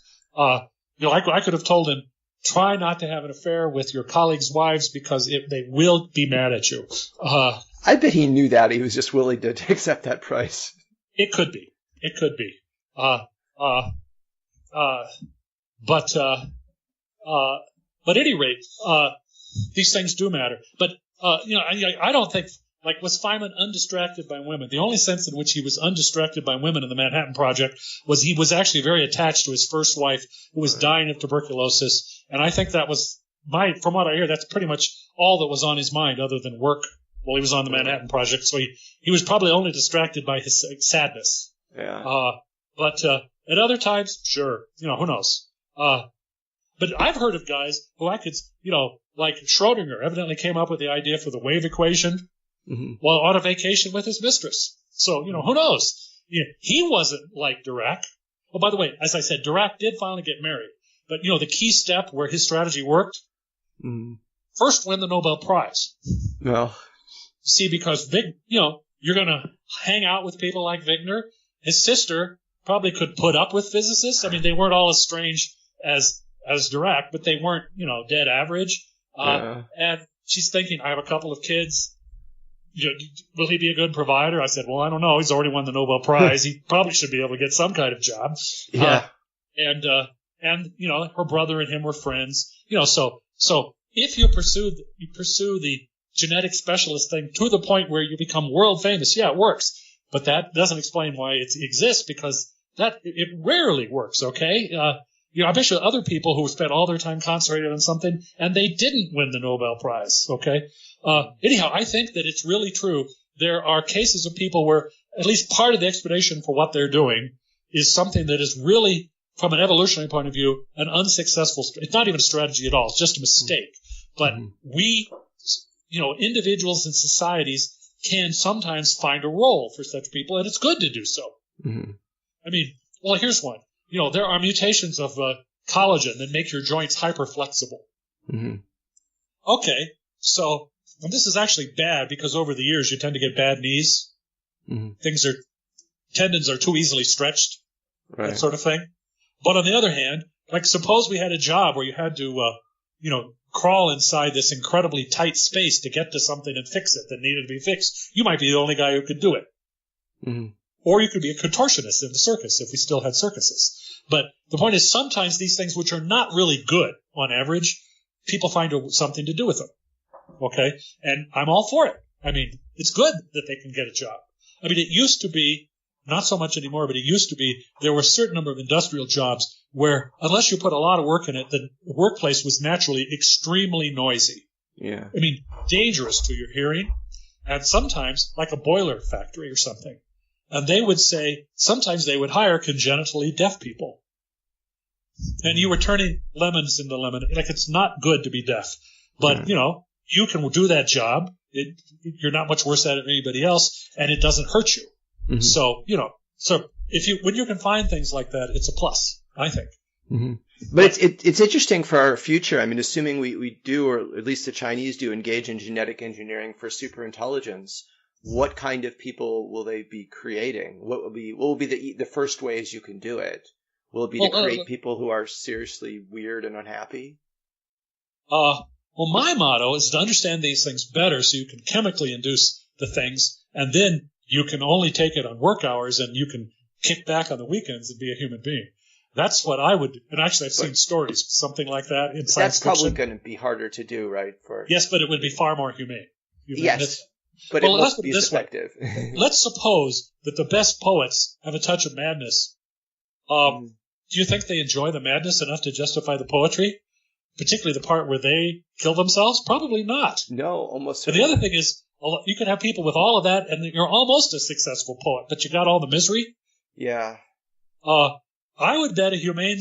Let's suppose we freely did careful, accurate, genetic engineering where we knew what was going to come out of it. Right. It's a mature subject. We're not there, but suppose we were. I think there are things that produced interesting people, and we would not produce those interesting people because they're miserable.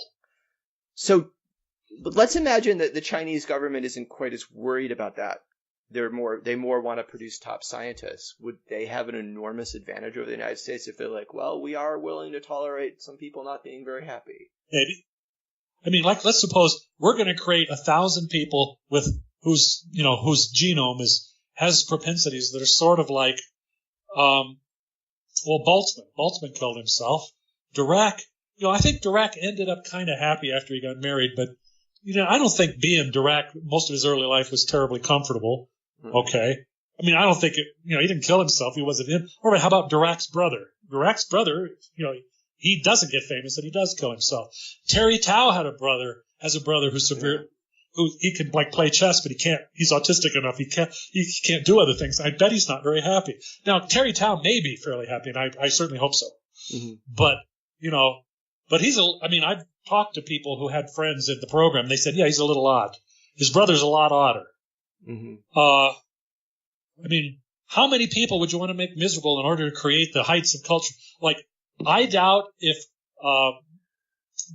Gödel, the guy who proved the incomplete, one of the biggest, most significant pieces of 20th century mathematics, I don't think, he wasn't always unhappy, but he was often unhappy, and he had problems. For example, he thought people were trying to poison him, and he could only eat because his wife was his food taster. And when she got hospitalized, when he was pretty old, he starved to death. It strikes me that there's something not perfect about this. He just doesn't sound jolly, and I know he went through long periods of depression when he was at the Institute for Advanced Study. And Einstein, who was a friend of his, said, hey, you want to try this? I remember Einstein introduced him to general relativity, and then Gödel, because he was Gödel, came up with an exact solution that if you could build it would be a time machine. Look, the man was great, but I don't think he was terribly happy. And there's other people who are far worse. But of course, happiness too is probably one of these traits that's polygenic, right? If you were careful at breeding these things, you could probably get all of the above, as long as there's not some biochemical mechanism where it's probably hard to be both a fullback and a jockey. Yeah. But in many cases, yeah, maybe you could. And I say, there are real tendencies in this direction of uncomfortable strangeness. And for what we're talking about, uncomfortable is perhaps the most important part. If you could influence these things, would it be right, or would you feel right in doing something that would make a guy with tremendous potential to do world-shaking work, but who it would probably fail. We'd have to make 40 of them and see that 2 work. Most of them would just get the downside. Yeah. And the downside might be big. I said, if we look at, I don't actually think that, other than when he was proving that he was smarter than somebody else, I don't actually think Isaac Newton was terribly happy. No. Although you can argue, as long as they're better off existing than not existing, you're not really saying, well, it would be you or a happier version of you. It's just you don't exist or you do exist. If you have the ability to ignore pain and just think happy thoughts, even if you are on a rack being tortured your entire life, that could be better than not existing. That's too strong. If you're like, well, gee, I'm far less happy than the average human, but yeah, at the end of your life, you're like, yeah, I'm glad I existed. Well, there's look, I'm not sure some of these people could say that. Although actually most of them would. Most of them would, but some of them were very miserable. I'm thinking of yet another mathematician who shot himself and shot his retarded child. I think he was miserable. I think it's hard to say. But the other thing is, wouldn't it be better if they were happier? Of course, before you know it, you're going to produce genetically people who giggle constantly. But there's another question, which is, I said, well, what if we said, well, what if hostile aliens are coming, and if we don't do it, they're going to get us? Necessity. Or what if we don't do it? The Chinese will conquer the world. Okay, necessity has an argument too. Or, I mean, what I think is that we're likely to create a superintelligence relatively soon that will take over, and getting it to be friendly to us is really important. So it might be worth creating some people who aren't that happy to program it so it doesn't do bad things to us. Maybe they're smarter than it. That probably can't be, but yeah. Well, who knows? Here's an example. People don't realize how far selection can go. Now, Steve Chu does. That's because he's crazy too. Actually, no, Steve is not crazy, but he knows things that a lot of people don't want to accept. Here's an example. The kind of person you would trust to run a large organization. He does seem very stable, as he seems like a stable genius, as Trump would say. I could easily imagine working with Steve, and I've talked with him a number of times, and I would probably feel pretty comfortable. I'm not saying we'd agree on everything, but I think we might even disagree strongly on something, but I think we could talk. At any rate, the example I was thinking of, people have been breeding fruit flies for speed of flying for many generations. And originally, they just sort of bumble along. They're not, trying hard to fly strongly in a particular. So their average speed when they're in the air was about 2 centimeters per second. They're just kind of, what it is now with the, 30th generation or whatever? No. 180 centimeters a second. Wait, from 2 centimeters to 180. Might have been 170. That's quite impressive. Well, look at all sorts of domestic animals. Compare a Chihuahua to a wolf, okay? Yeah. In terms of personality, compare a Border Collie to a wolf. A Border Collie gets along well with people. It likes people. It won't eat your children, but a wolf will. And so how far away are people doing that with intelligence? How far away are we from being able to explain most of intelligence with specific genes? Being able to look at someone's DNA and say, we can predict 70% of your IQ. I don't know if we're ever going to. Well, considering identical twins are not perfectly identical, you don't expect perfect prediction ever, because that's all genetics the same. But we have made substantial progress on the common genes. I would say on the rare genes, we really haven't yet. As I said, they're difficult. But that's easy because we just know to not give you rare genes. Oh, if we were designing somebody, sure, you're right. If we're using CRISPR to, try to create really smart people. And we can freely change many things without worrying about it. Yes, I actually wrote about this a long time ago. I said, suppose you were trying to clone a Neanderthal. Mm-hmm. And we had several high-quality genomes from the time they were still around, for ancient DNA. Mm-hmm. And we'd done our very best to eliminate artifacts from the age and damage. We still might say, well, there's still more, every error is a mutation. Right. But we can eliminate some of those by sort of taking, we have 3, 4, 10 Neanderthal genomes. If we do some averaging, we can pick things that, it's unlikely that the same mistake is in all 10 of them. Okay? And now you have to do this a little complicated because sometimes you'll have a whole region of the genome where they either have this whole pattern or that whole pattern. You might have to average, in some cases, by a larger pattern, a haplotype. But still, in principle, you could do it. Then I tell people, what's the catch? I said, well, what would happen if you had a Neanderthal who has no bad genes? You would probably eliminate all the rare genes. Yeah. So he has no bad genes. What do you do if you actually created a Neanderthal who's far smarter than any human being?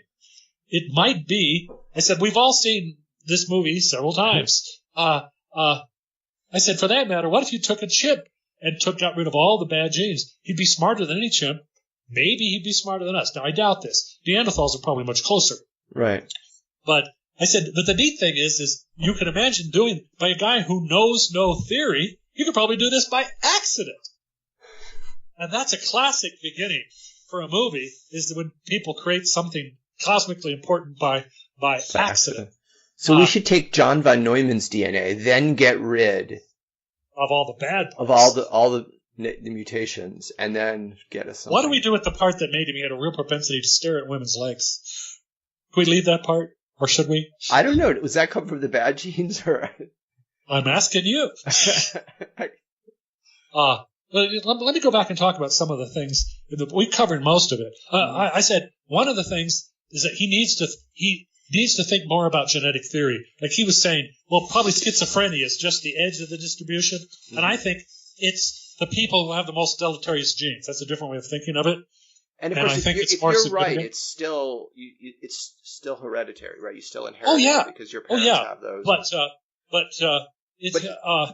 it isn't just, like he's trying to say, well, it's really just part of the many flavors we come in. I said, no, it could be more accurately described as a mistake. No, as I said, some variations is probably not a mistake, but some almost certainly is. Now, he mentioned that if your parents have one kind of mental disorder, your kids are more likely to have a mental disorder, but not necessarily the same one. If you were trying to classify mental disorders, say schizophrenia, say serious depression, say manic depression, by their causes, by their genetic causes, as opposed to their symptomology, you would not come up with the same categories you have today. Mm-hmm. Okay. So, there may be people like one kid might be schizophrenic and the other might be suicidally depressive, and it might be to a significant extent the same genes involved, which are somehow messing up the brain, but exactly how the brain goes wrong depends on perhaps yet other genes or perhaps circumstances. But there is a strong genetic component. Yeah. So they were finding, and that now there are narrow exceptions to this. Again, like when they say, these things are polygenic, most things are. There is, for example, a rare but not incredibly rare thing, which is a deletion of a certain little region of several genes. Mm-hmm. And it causes the symptoms, causes something called velocardial syndrome. It actually causes some heart problems, but it also causes a personality thing, which will, if you had to put it in some bin, you'd kind of say it was schizophrenia, but it's not exactly like a lot of others. All of these categories were made by people who did not understand anything about the details of how the trouble was happening in the brain or the genetics behind it. In other words, they didn't really understand anything at all about how mental illness works. Mm-hmm. I mean, to be fair, there were some guys all along who knew there was a hereditary component. There were people who Kraepelin talked about this probably in 1910. But over the years, most of the 20th century, people who emphasized other causes, none of which were true, dominated over the people. Like if you talk to a smart, skeptical, like the best guy you could find on mental illness in 1930, you'd said there's some hereditary going on in a lot of cases, not all. I know there's a subcategory we kind of do understand, at least what the cause is, which would have been tertiary syphilis, which was much more common back then before antibiotics. Mm-hmm. You'd have a wing of the mental hospital full of just that. Mm-hmm. People sitting there screaming who have no nose. Yeah. And that was understood, and they were actually making progress on it in reducing syphilis. And then they'd say a few cases there's a brain tumor, and once in a blue moon it's where we can reach it without killing them. Like very meningiomas sometimes were curable even back then, I think, because they're on the surface. Mm-hmm. And most of the time, we can't really do anything, and we don't really understand it. But that's telling the truth, you see, when you say you don't understand it. And they probably say it's probably something wrong with your brain. And, but Freudianism replaced that. It says, oh no, it was, the wrong kind of toilet training. Well, that actually doesn't have anything to do with it at all. And all the things that psychology talked about for many years was totally wrong. No, but in fact, there is an important implication of this, which Pullman does not discuss. Pullman also talks about how people should react to X. Mm-hmm. Let's go back to the bear baiting and the rat catching and the watching the hanging. Like, I doubt if the sort of people who enjoyed watching the hanging would probably, in 1800, would probably enjoy it today if they could get away with it. I doubt if human nature is, and Pinker say, well, probably it has. I said, probably it hasn't. So you don't think we can be socialized to change our basic We can socialize to lie and even avoid doing things we enjoy. Somewhat. Although sometimes we sneak off and do them anyhow. Yeah. Okay. But do I think they really stop liking things? Probably not. I don't think that's that easy to change. And also sometimes if things have long-winded indirect things, like people say, well, I like kids, but it says, well, you have to do certain things to have the kids, and it helps you to get married before you're 38 and so forth. People aren't so good. They're good at, it's the same way, like we're good at liking being fit, but we don't like doing the things that make us fit, right? Mm-hmm. And some people have, enough stick-to-itiveness to do it, and probably most don't. Your likes don't dictate everything you do, particularly if you don't think it all through. I mean, even if logically you should always do A because it's the only way to get to Z, people can be fooled. They don't always do the thing that leads to Z. Mm-hmm. But yes, one of the things about this is he said, well, like you shouldn't condemn people for being X because they can't help being X. It's mostly genetic. That's who they are. So these are like criminals. I said, but what if I was born with a tendency to condemn people who are X? I can't help condemning them, right? Yeah. By the way, there's another way of thinking of it, which is, suppose you have a black widow spider. I'm borrowing from a Heinlein novel. Suppose you have is it fair to blame the black widow spider for being poisonous? No. No, it just is, right? So what do you do with a black widow spider? Yeah. You squash it. Yes. So, in all the things we do about criminals and penalties, we don't explicitly do anything where any of the thinking has to do with whether any of this stuff is hereditary or not.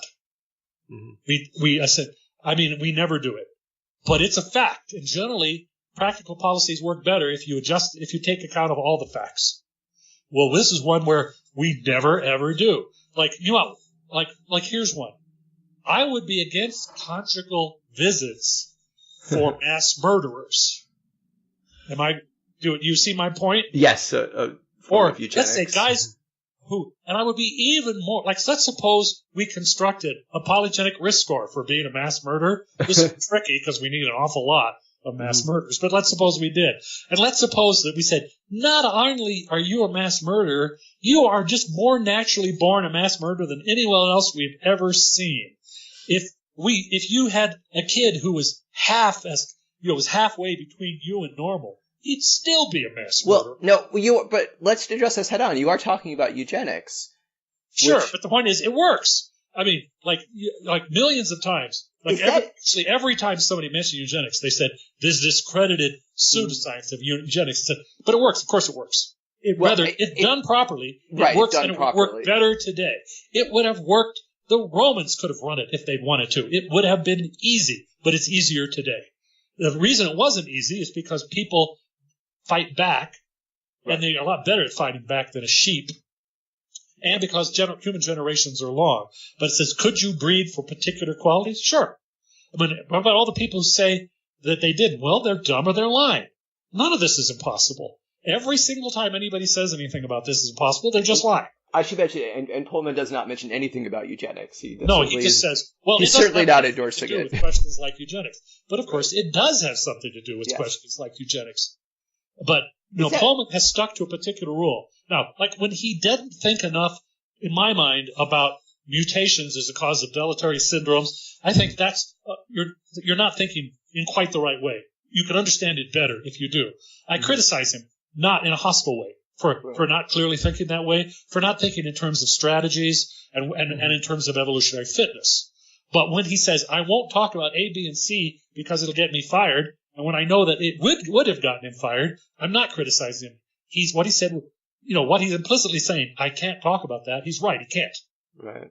He would never have gotten any money for a study, but the studies all have implications which point in those directions. Mm-hmm.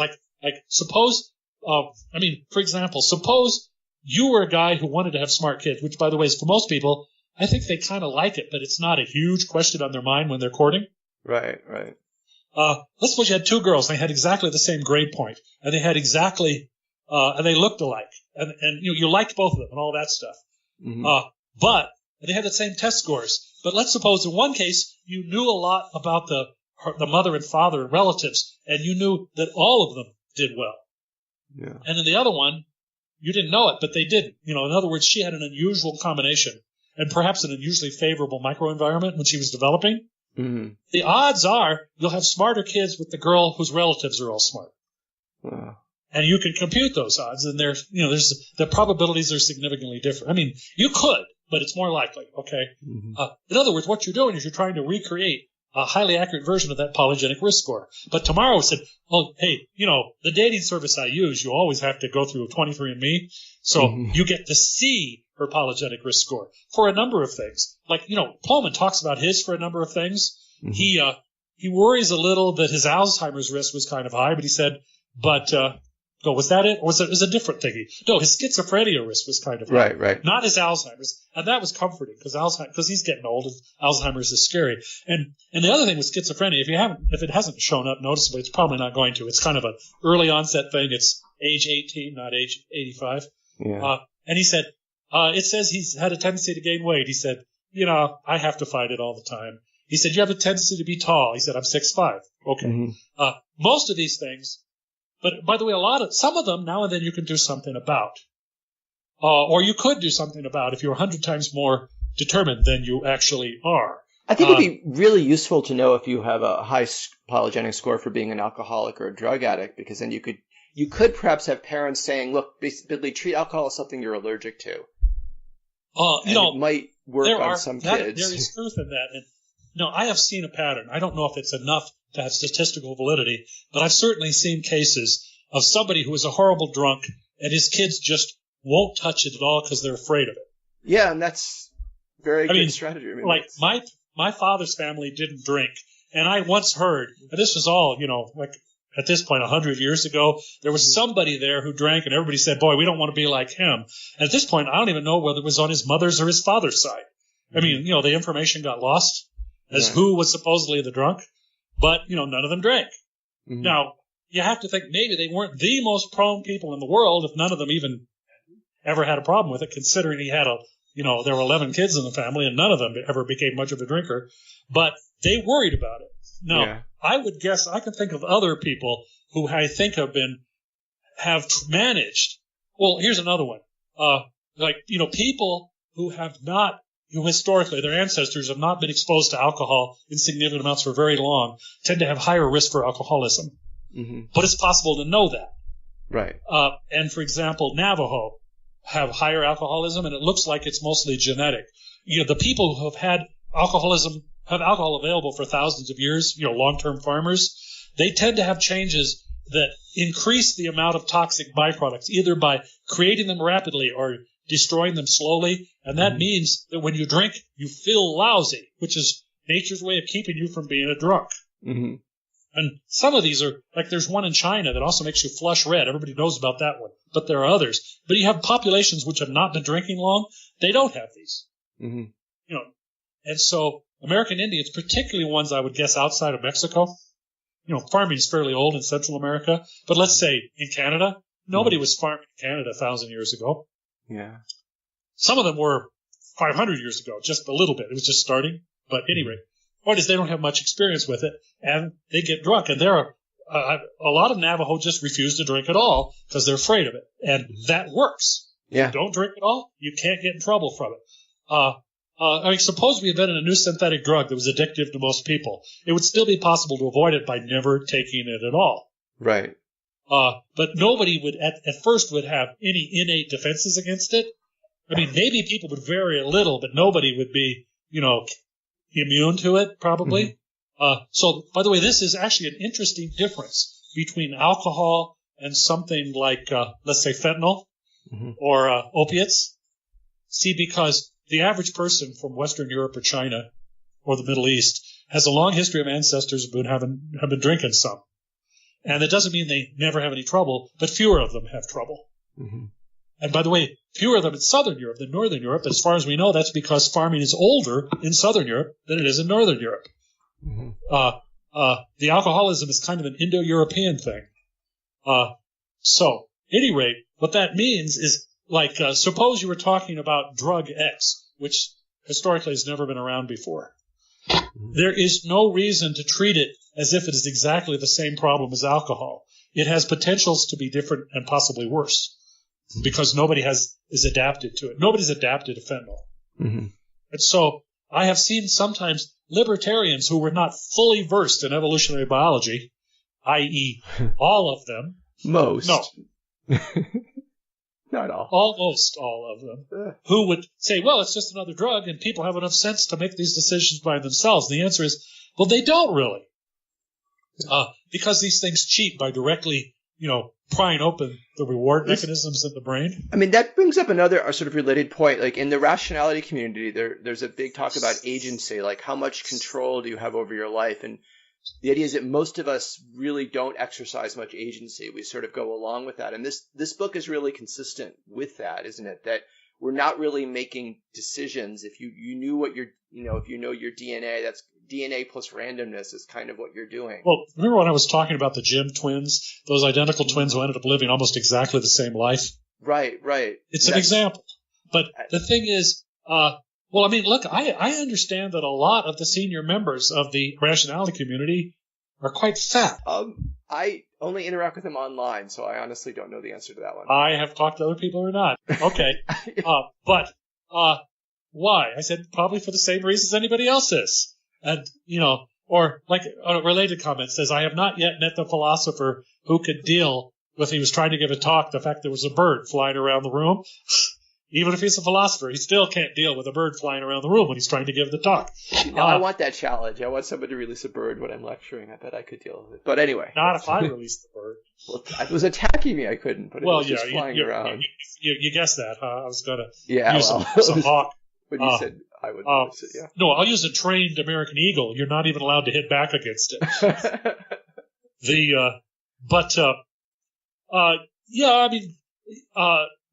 Typically kind of not. But, there are still people who make decisions that, end up going in different directions. You can have personally.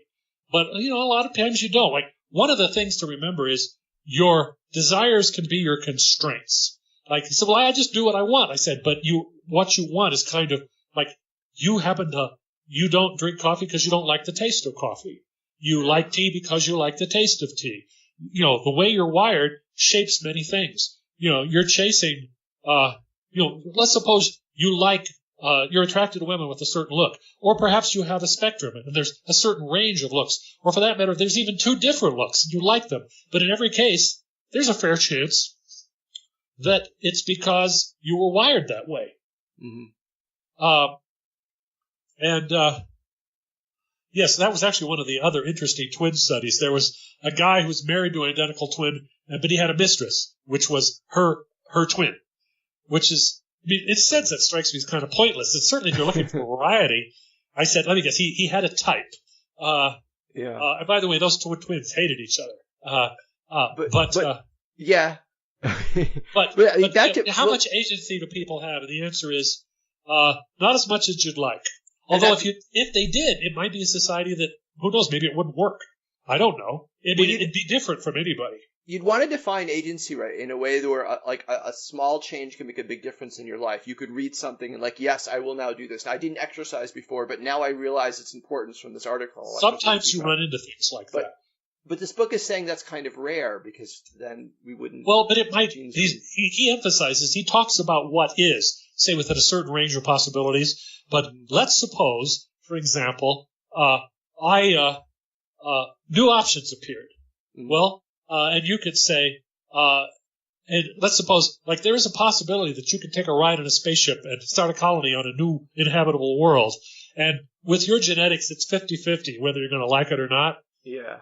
Well, some people like you will go and some people won't. And so certainly, that's an area where big changes would follow. There must have been some people who were thinking, I'm thinking about going to America and being a colonist, but I don't know. I mean, they lose, a lot of the ships sink. Yeah. And there were some people who were so conservative they would never do it. Or they were so rich they never needed to take the risk. There was a big payoff. You could get a farm. Yeah. Getting a farm in England was very difficult. Land was finite. It was full. It was not impossible. It was very difficult. But it's easy in North America. So you're sorting for something. But there also had to be people who were on the edge, who might have gone one way or the other. And, if there is such a person, look, you could gain agency in a sense by flipping a coin. At least you reduce predictability. Right. In fact, I was thinking, if we made an app, how an agency, it isn't really agency. It just makes you less predictable. You get to key life decisions, and then you do whatever it says. Of course, only people with certain genetics will do whatever. Yes? Yeah, the way you're supposed to do it is like have something that goes off at a random period and then really think of whatever you're doing. If you're doing laundry, like, okay, am I using the right detergent? Should I be sending my laundry out? And just, if you're driving to work, think, okay, have I mapped out my route correctly? So just give a lot of thought to whatever you happen to be doing when the buzzer goes off and make a conscious, rational decision. But most people don't do it much. I mean, and watching the rationality community, I was saying I know all sorts of interesting things where I don't see them seeking out the unpleasant truth. Not whole areas, and some of them. By the way, some of them do. Some of them do to an extent, and I know that too, but most don't. Let alone all the normal irrationality communities. And actually, I think the Bay Area is a more place for independent thought because too many people, you can have variations in how much people step on you. How much they enforce. And some of it has to do with the technological. Like, if you're an independent farmer, there's ways, and you can't be fired for shooting your mouth off. There's still other things that can happen. People might not invite you to parties. They might not want their kids to marry yours. But you are freer. This is what Jefferson always was talking about. If you were independent in your means, I mean, it didn't mean you didn't have to. He was also saying if you don't have to work. But most people were saying if you just don't have to have a boss. Right. If people liked it. And they were freer to shoot their mouth off. I mean, they're not necessarily right, but they're freer to have independent opinions. And today, there's probably no place where it's worse than the Bay Area, where they want you to have the same opinions as everybody else on an ever-increasing range of things. Yeah. I fully expect somebody to start arguing about what's the permissible kind of ways to clip your toenails or something. And it's ever expanding. And the other thing is, in my opinion, in few cases, is the consensus a very reasonable one. But like, here's something. Again, I was fine. I disagreed with a few things. I disagreed with the idea that it's not really meaningful to think of mental illness as a separate category from normality. I think it is. I think it's things that have gone wrong in a fitness sense. Although some mental illnesses could be the extreme of a real strategy. Like, for example, what would you talk about somebody who was so jealous his wife was scared of him and was afraid that if she had an affair with somebody else, he would kill her? Right. That's an evolutionary. By the way, I'm not saying he's done it. Right. Suppose he is somebody who's clearly quite jealous, but that's a strategy that works. Right. And he's like, I've heard, when the psychiatrists and stuff, they come up with their list of mental illnesses, you can have things that aren't mental illnesses, but they can be labeled as such because we don't like them. Like, here's one. What if you had a guy in the Russian army in 1942, and it was very clear he was trying to figure out some way to not get up in the front of the battle? Yeah. Well, he said, well, there's something wrong with you. I mean, like, we talked about psychoneurosis for guys in the American army who didn't want to get shot. And oddly enough, they tended to be, by the way, some of them really were crazy, but most of them were perfectly happy in civilian life. Mm-hmm. Why? Because they weren't going to get killed. They weren't crazy, but we labeled as such this, well, because a true, mature person would love going out there into machine gun fire. I said, no, they wouldn't. Right. I said, it's hard to get people to do it. The people who are hiding and screaming, they may be the only sane ones here. But we labeled it as such. I mean, if you had a war that had a lot of general support, people thought you're supposed to be patriotic, etc., people, will put labels on things that may not be accurate in an evolutionary sense. We do that a lot socially, where there's something we kind of know a lot of people want to do it, but we label it as a bad thing, and you're not supposed to here's want one. to. Suppose somebody found a 15-year-old girl sexually attractive. Okay, well, that's a natural right, yes. But it's historically been probably not too far from the age of marriage, at least in many cultures.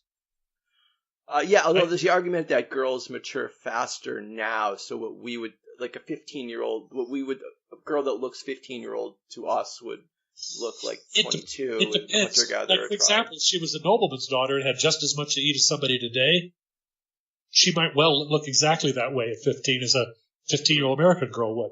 I mean, she might not have had quite as many, oranges in the winter. Yeah. But, her diet would have been much better.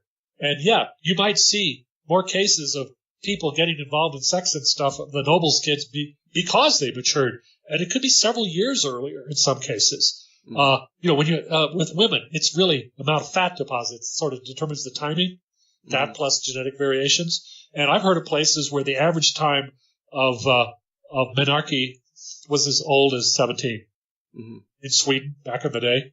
So yeah, it could vary. And the other thing is, we're talking about another interesting variation. I found intelligence attractive in girls, all else equal, and most people don't really. I mean, not hugely. Certainly, most women who consider themselves intelligent think that most men find it to be a negative trait. That kind of surprised me when I found that out from a bunch of women. I don't know if that's true, but I think it might be close to a neutral trait. And from their point of view, that's enough. You see, because most women like to have interest in guys who are at least as socially prominent, successful, etc., as them. Right. In some cases, it would be as smart as them. And the point is, if you want somebody smarter than you, and they're like, suppose you have a woman who's pretty smart. The number of men who are smarter than her, there are some. There's not a huge number of them because it's just rare. Okay, so all of a sudden her dating pool has shrunk. But they're not super interested in her. They're interested in the whole top 25% or the top 10% instead of the top. They don't have to be higher than them, for example. Well, then maybe they'd end up getting married less, which they do. Right. And it's even worse that they said, if you said, well, it's really important that I build a career. And I said, why? You think you'll starve to death if you don't? You think people will marry you more if you do? You think it'll make you happier? You think, you'll be able to buy the kids you want? I said, I suppose you could adopt them. It depends what you enjoy, but, it's something people do. Like the average fairly successful career woman has very few children. I was looking at some numbers, they probably had some threshold. You had to be at least, some sort of company director, which is a high threshold. I think the average number of kids their average was under 1. Yeah. Or if you looked at people with Harvard MBAs, I would doubt. For men, it's probably, I wouldn't be surprised if they had higher than average. Again, because male fertility is not so time limited. Right. And also because it doesn't take, you can have 6 kids and the total amount of time you spent with their mother could have been 6 hours. Yes. Less. But it's innately, that's the way it is. But that's one thing Pullman does not talk much about, and it's just as well because he has enough trouble already. I mean, the things he talks about, and that are generally thought negatively of, but they're facts. Things like class differences in intelligence, things like the fact that it's strongly heritable, the facts like it's hard to change. Like he says, like every kid can do X. The answer is no, they can't. Yeah. And I've seen long-winded things about that just struck me as crazy. Like, I thought most of this was true a long time ago. Some of it from the literature, some of them just that's kind of how the world looked to me. I found that too from this book. I mean, it sort of confirmed things that I'd already heard from basically twin and adoption studies. I've read some of these papers and things. So more than, but even before I haven't always read them. I was not surprised at the idea that people were. One thing I pointed out a long time ago is that suppose you have a small town or an old neighborhood where people know each other. It's easier to see trends if you know, say, both parents and children. Mm-hmm. So if you said, if you're in another place, which say a new suburb, people have moved there, they haven't been there forever. It's large, not everybody knows each other.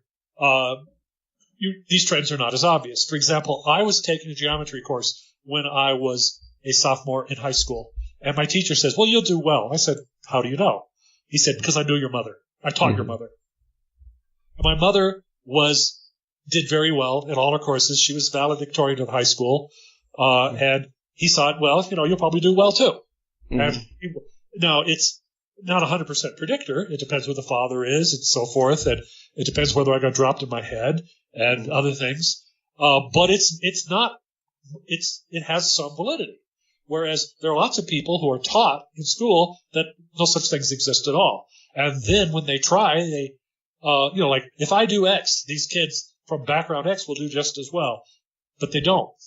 Yeah, it is cruel to tell kids that, you can achieve anything if you work at it because given that it's not true, you have to say, well, you were lazy because you didn't achieve it. Well, listen, of course we have to do artificial augmentation of IQ by hooking you to this supercomputer, taking these drugs, using CRISPR. Yeah. Look, when people say things can't be done, they're always saying within the universe of methods we use. Right.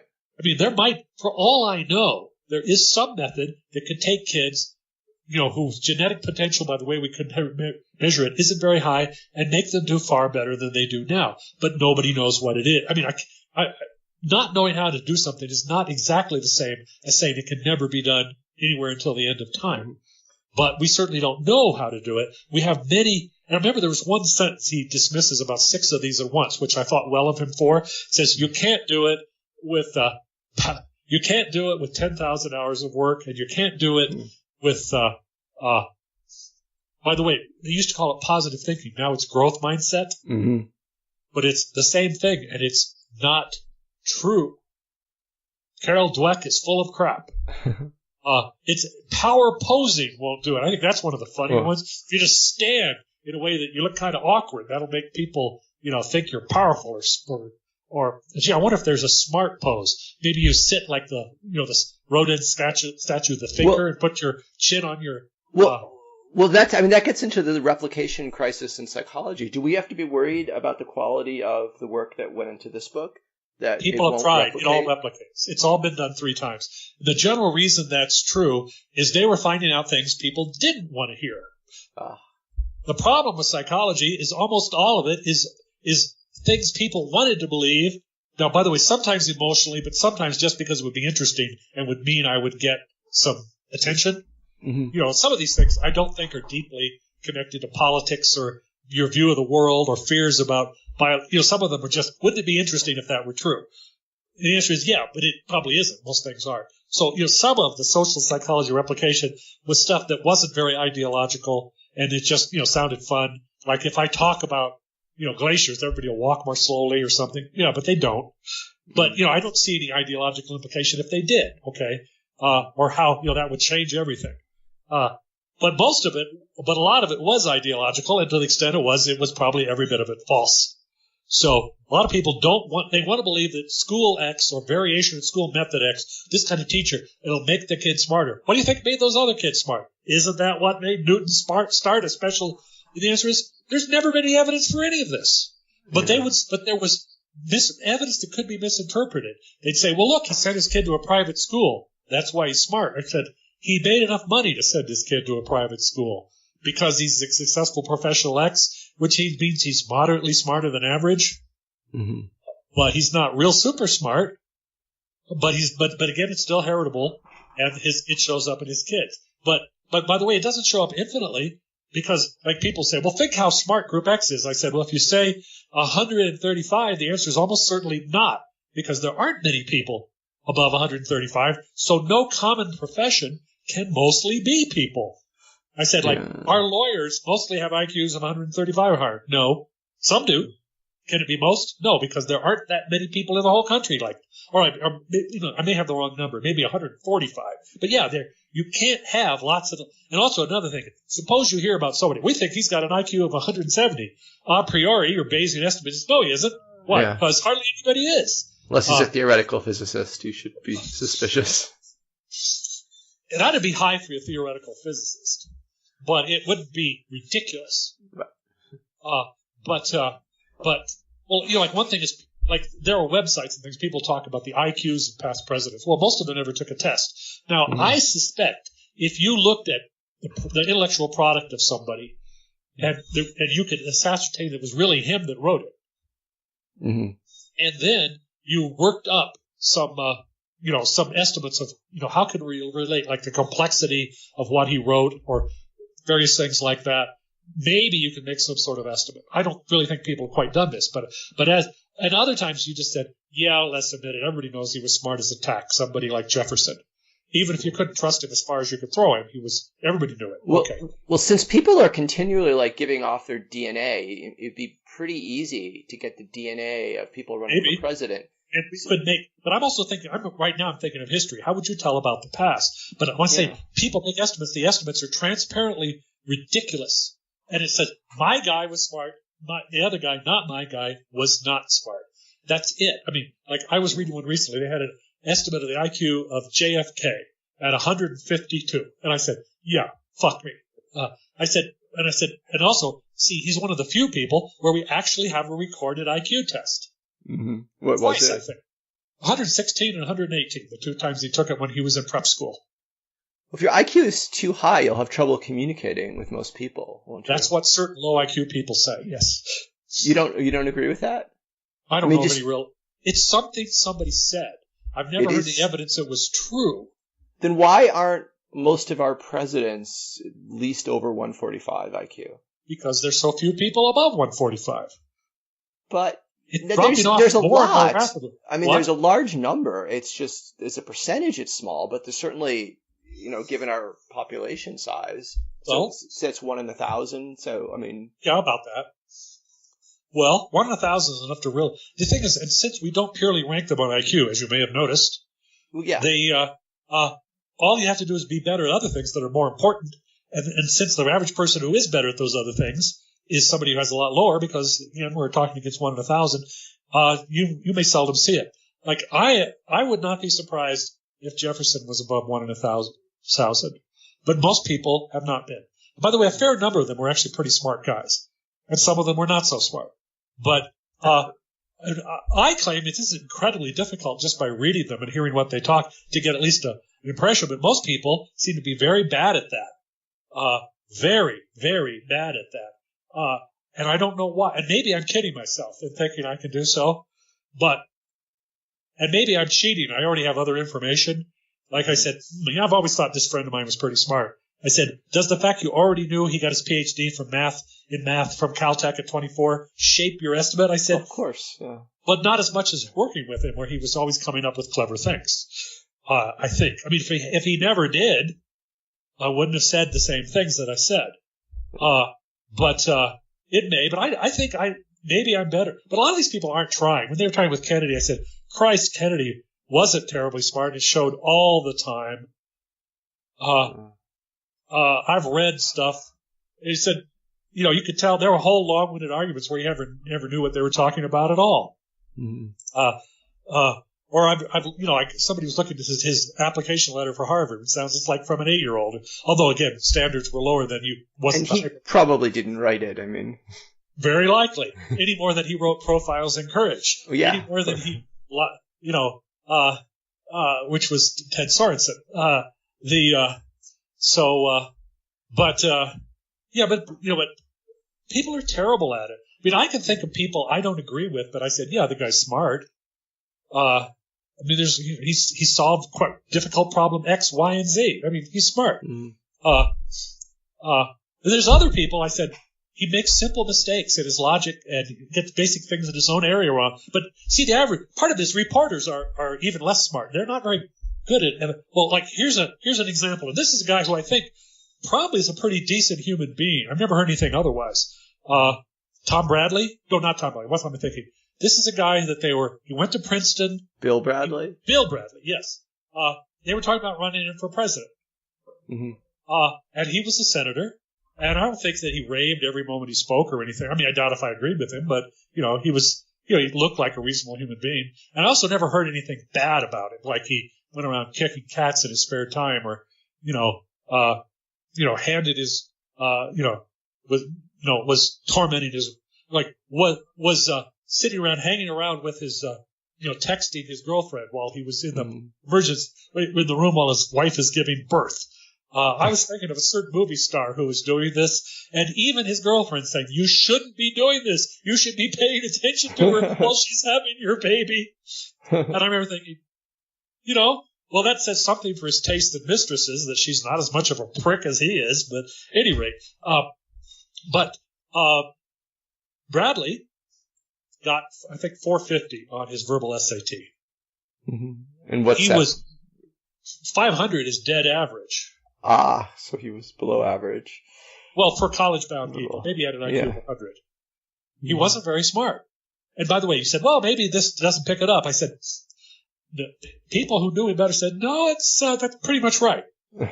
I mean, and they didn't say he's an idiot, he's constantly making stupid life decisions and stuff, because I don't think he did.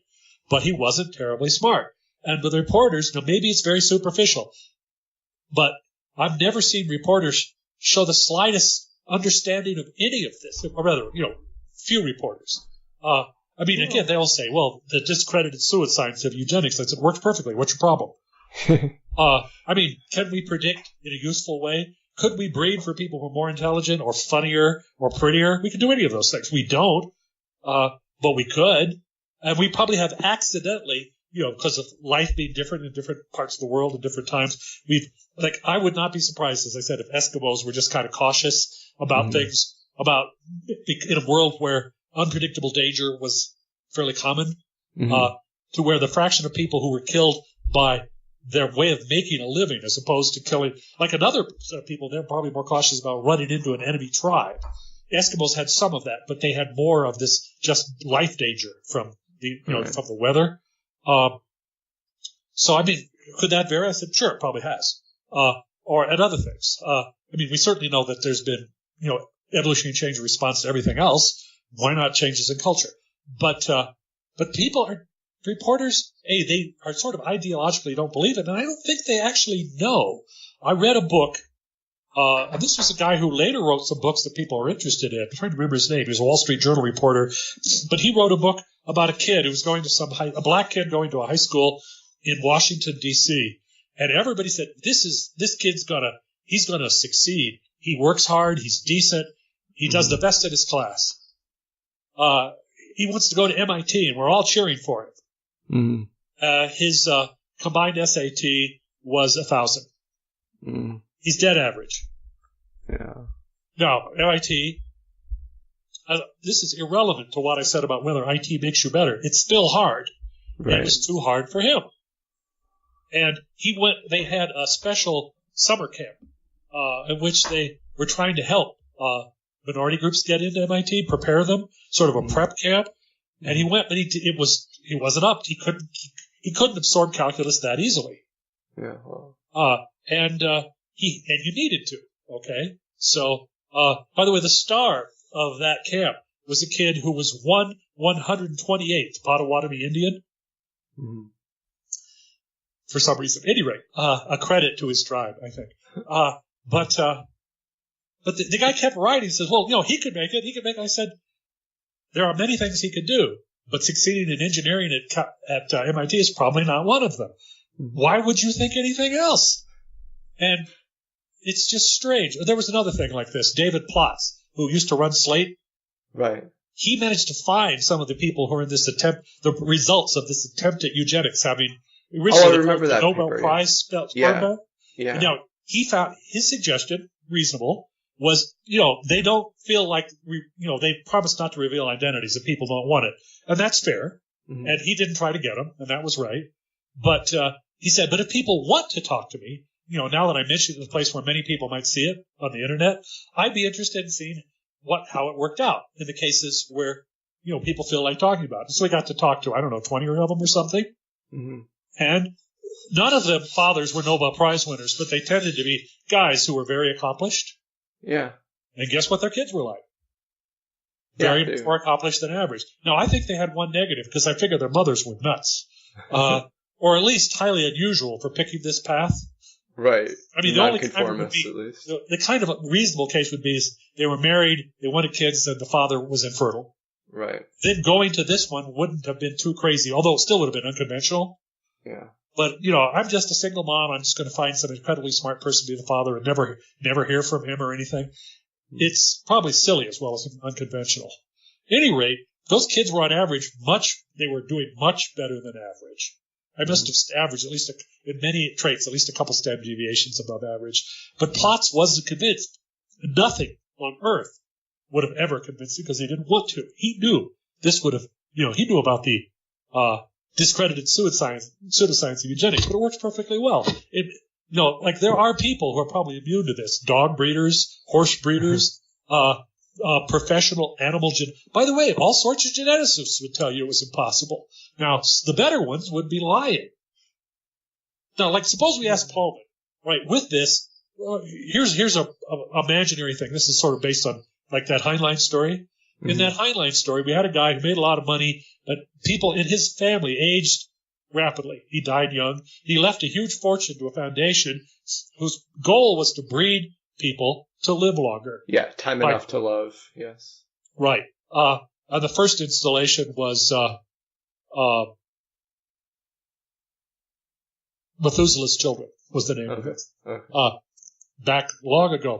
See, there were all sorts of things people knew in the 30s if you read a book that you're not supposed to know now.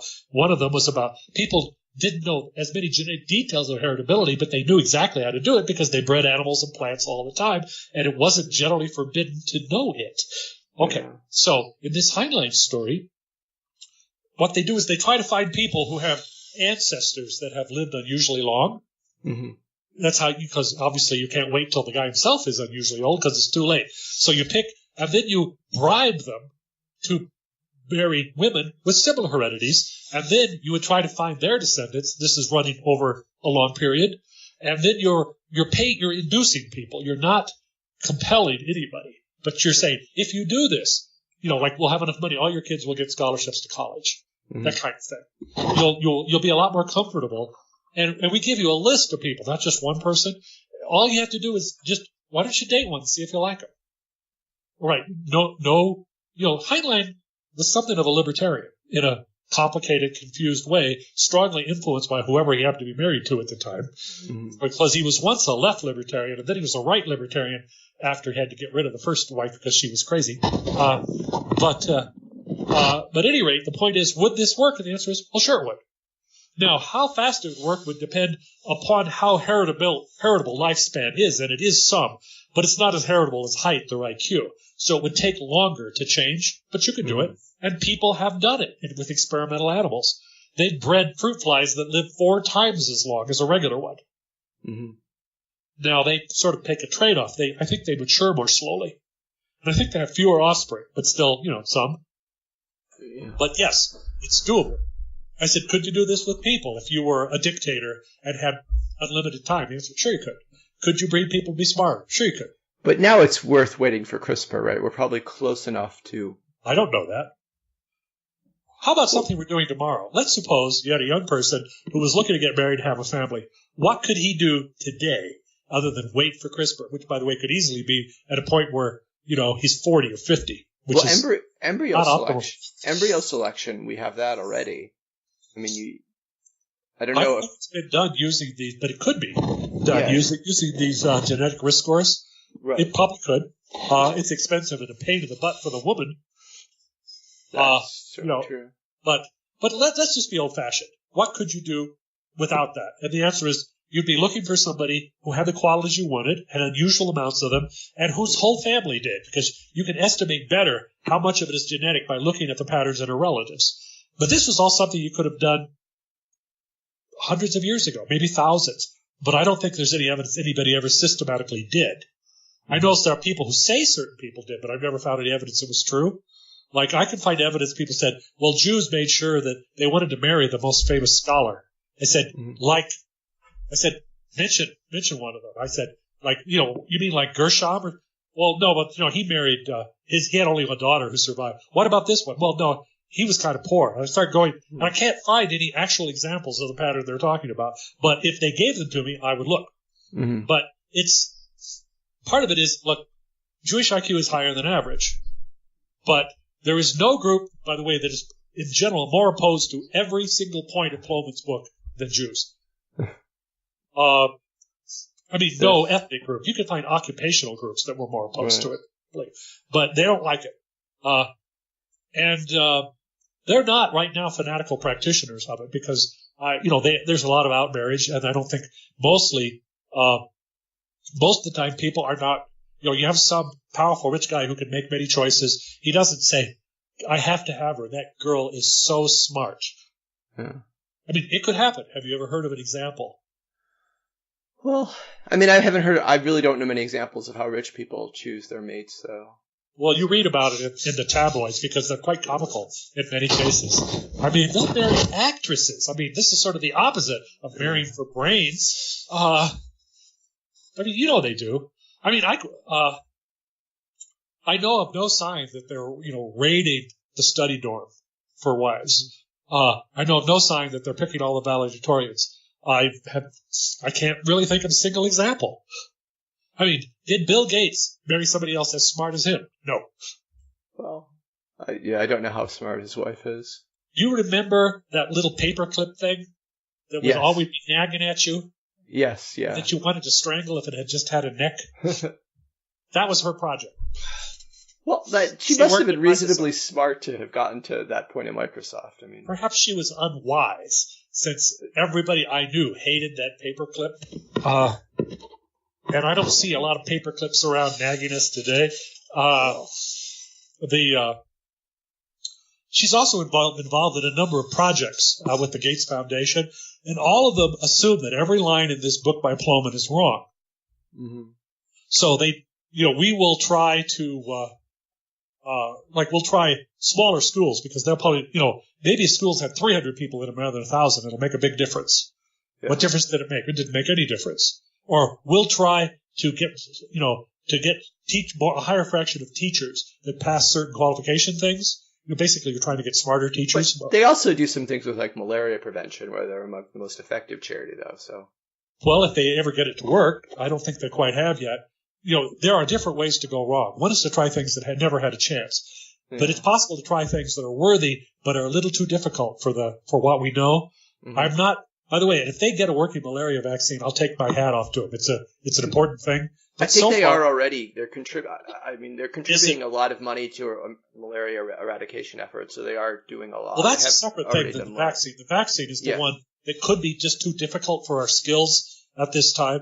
But I like to contrast it with the early days of the Rockefeller Foundation, and I think they must. Well, maybe it was a riper time that they hired better, but they had knocked it out of the park repeatedly. They did work that was fantastic that nobody else was going to do. And they did it 3 or 4 ways. They were largely responsible for largely eradicating hookworm in the south part of the United States. That's a very valuable thing to do. But also in pure research, they would do things like, you're working at a problem that's very difficult. It's just on the edge of what we can do. You have, as long as you want to work on it. That was trying to find the chemical basis of heredity. Most people said, well, it's got to be protein, right? It's always protein. Mm-hmm. But there were some hints that it was not, that it might be nucleic acids.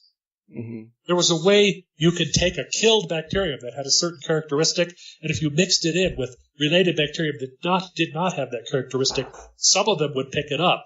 The question is, what's being transferred? And it didn't look like protein. And they gave this job to Oswald Avery and some of his colleagues, and they spent the next 15 years beating the question to death, because the tools were just barely adequate to try to find, is it protein or not? And they showed that DNA is the material of heredity. Mm-hmm. It is like the most important discovery happened during the time of the Nobel Prizes that didn't get a Nobel Prize. In fact, it's far more important than most of the ones that did. Why he didn't get it, I don't really know. Mm-hmm. But anyhow, I think that if you incorporated the sort of things that are known in this book, many of our social policies would be different, because our policies usually explicitly assume that every statement in this book is false. We can make anybody be anything. Anybody can be anything. So if we accepted this, and we would probably spend a lot less on government programs and maybe give money to people, have basic income. Maybe we'd look for other things that do work. Like when I said the things we're trying don't work. That's not the set of all things. Right. There is room to think about other things. Like what if we found another thing like iodine deficiency, but we hadn't recognized it? That could have a huge payoff. I mean, it's not obvious, but that doesn't mean there aren't other things. Well, here's my guess. Yes. Whatever Adderall helps with, that's the deficiency that would increase people's ability to learn. I mean, Adderall. I doubt it. I mean, really? I think it. My guess is Adderall is effective. I have no experience with it, no personal experience. I know that there's vast differences in how different countries hand it out. Like it's handed out a lot less in England than the United States. Diagnoses of ADHD are rare as hen's teeth in England, and they're very common here. Like there's places you can have a school where 10% of the boys are diagnosed with ADHD, and that never happens in England. And it's differences in diagnostics. And also they hand out a lot more Adderall here than we do there. But I'll tell you, on things like PISA and stuff, they don't do worse. Comparable students probably do a little bit better, not much. I I mean, by the way, there's all sorts of interesting implications to this. I said, suppose you have a particular profession is on average smarter or dumber because those are the character, or perhaps more patient. It could depend on what the requirements of the job are, the requirements of the path to the job. But if, for example, you took a group of people from that profession and then started a colony with them, they'd be different from the average human race. Now, that's one, to what extent have founder effects ever been important in shaping what people are like in different places? I heard somebody make an estimate recently that the people who were looking to take a chance and make things better, an awful lot of the people in Scandinavia like that moved to the United States. So Scandinavians are more conformist now. Perhaps than they were in 1800. It doesn't strike me. I mean, I don't think that's proved, but it's not implausible. And one of the things you need a big fraction of the total population to move to make a very big shift. And in that case, it's about a third. Mm-hmm. That's a big fraction. Yeah. So things, other things like that could happen. I don't think they very often did. So, for example, Charles Murray was once suggesting the root of Jewish intelligence is only the elite were taken to Babylon in captivity. I said, of course, the elite included the entire army. You really think, that was a super selected group? What you didn't take is, some of the dirt farmers. And for all I know, when you came back after, you all married with them anyhow, because one way you can tell they must not have is things in the Old Testament telling people to stop doing that. When you have a lot of things where the preacher spent a lot of time telling people to stop doing X, it's not because it never happens. It's because it happens all the time. Or for that matter, since we now know more about Jewish genetics, who are the main ancestors of Ashkenazi Jews? Not anybody in the Middle East. They are part of it, but they're about 40%. Mm-hmm. It's mostly Europe. So something that's supposed to have happened in the Babylonian captivity wouldn't have, if there was something that happened, it would have happened less with the Ashkenazi Jews than any other Jewish group. Mm-hmm. But it happened more with the Ashkenazi Jews than any other Jewish groups. So that theory is wrong. I think I once suggested to Charles that he did this just to show how independent-minded he was at the AEI. That's a joke. Okay. By the way, they once invited me to give a talk about Jewish selection hypothesis, but I didn't go. Oh, why not? Because I was afraid I would lose control and kill all of them. Is that because of what they did? Because of what they advocated for in Iraq? Among other things, but that as much as anything, I said, you are the stupidest mutants that ever walked the earth, and I would be happy to personally beat up every one of you. And they're one of the few groups where you would face threats of violence from the audience. I figured they'd all run. I could take them on one at a time. I wouldn't worry too much about most of the groups that do threaten violence, because I don't think they're very fucking good at it. But I might cheat. I might send my oldest son. Although he's kind of mild-mannered, but that's good, because then he would never start it. But I'll tell you, he wouldn't have a whole lot of trouble in finishing it. But these guys are not terribly good at this stuff. That's been a historical trend. Like, for example, we had a lot of left-wing people who got extreme in the 60s, early 70s, and would do things like, the people doing it were mostly left-wing, very extreme by the time we were talking about planning a bomb, a small group of people, but those same people were not technically very competent. Mm-hmm. So they were more likely to kill themselves than other people, which is good, but it is a sign of incompetence. Like that Greenwich Village townhouse where they were building a bomb. I think they blew up, 2 guys were working with the bomb, and they had to find shreds of them. Somebody else was killed by the concussion. I think it only killed 3. I remember 2 others had their clothes blown off and escaped and went underground for a while. But I remember guys who blew his own hands off. They weren't very good. They weren't any of them engineering majors, which is funny. Why would that be? But they were. They tended to be liberal artsy. Mm-hmm. And any rate, I was invited to AEI, but I thought that it would be bad if I killed them all. So yes, I think there's even a law about it. There probably is, although under the Clinton administration they might not have enforced it. So. There's also many states have a rule that vermin are, there's a season. Only certain weeks of the year are you allowed to hunt deer.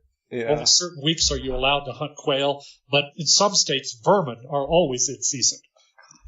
I like the AEI overall, so I don't agree with this assessment, but I think they've been a bad influence on everything involving foreign policy, and I don't think they've been a good influence on anything else. For example, on educational stuff, everybody's a bad influence because, the most you can say is some people say, let's not spend the money.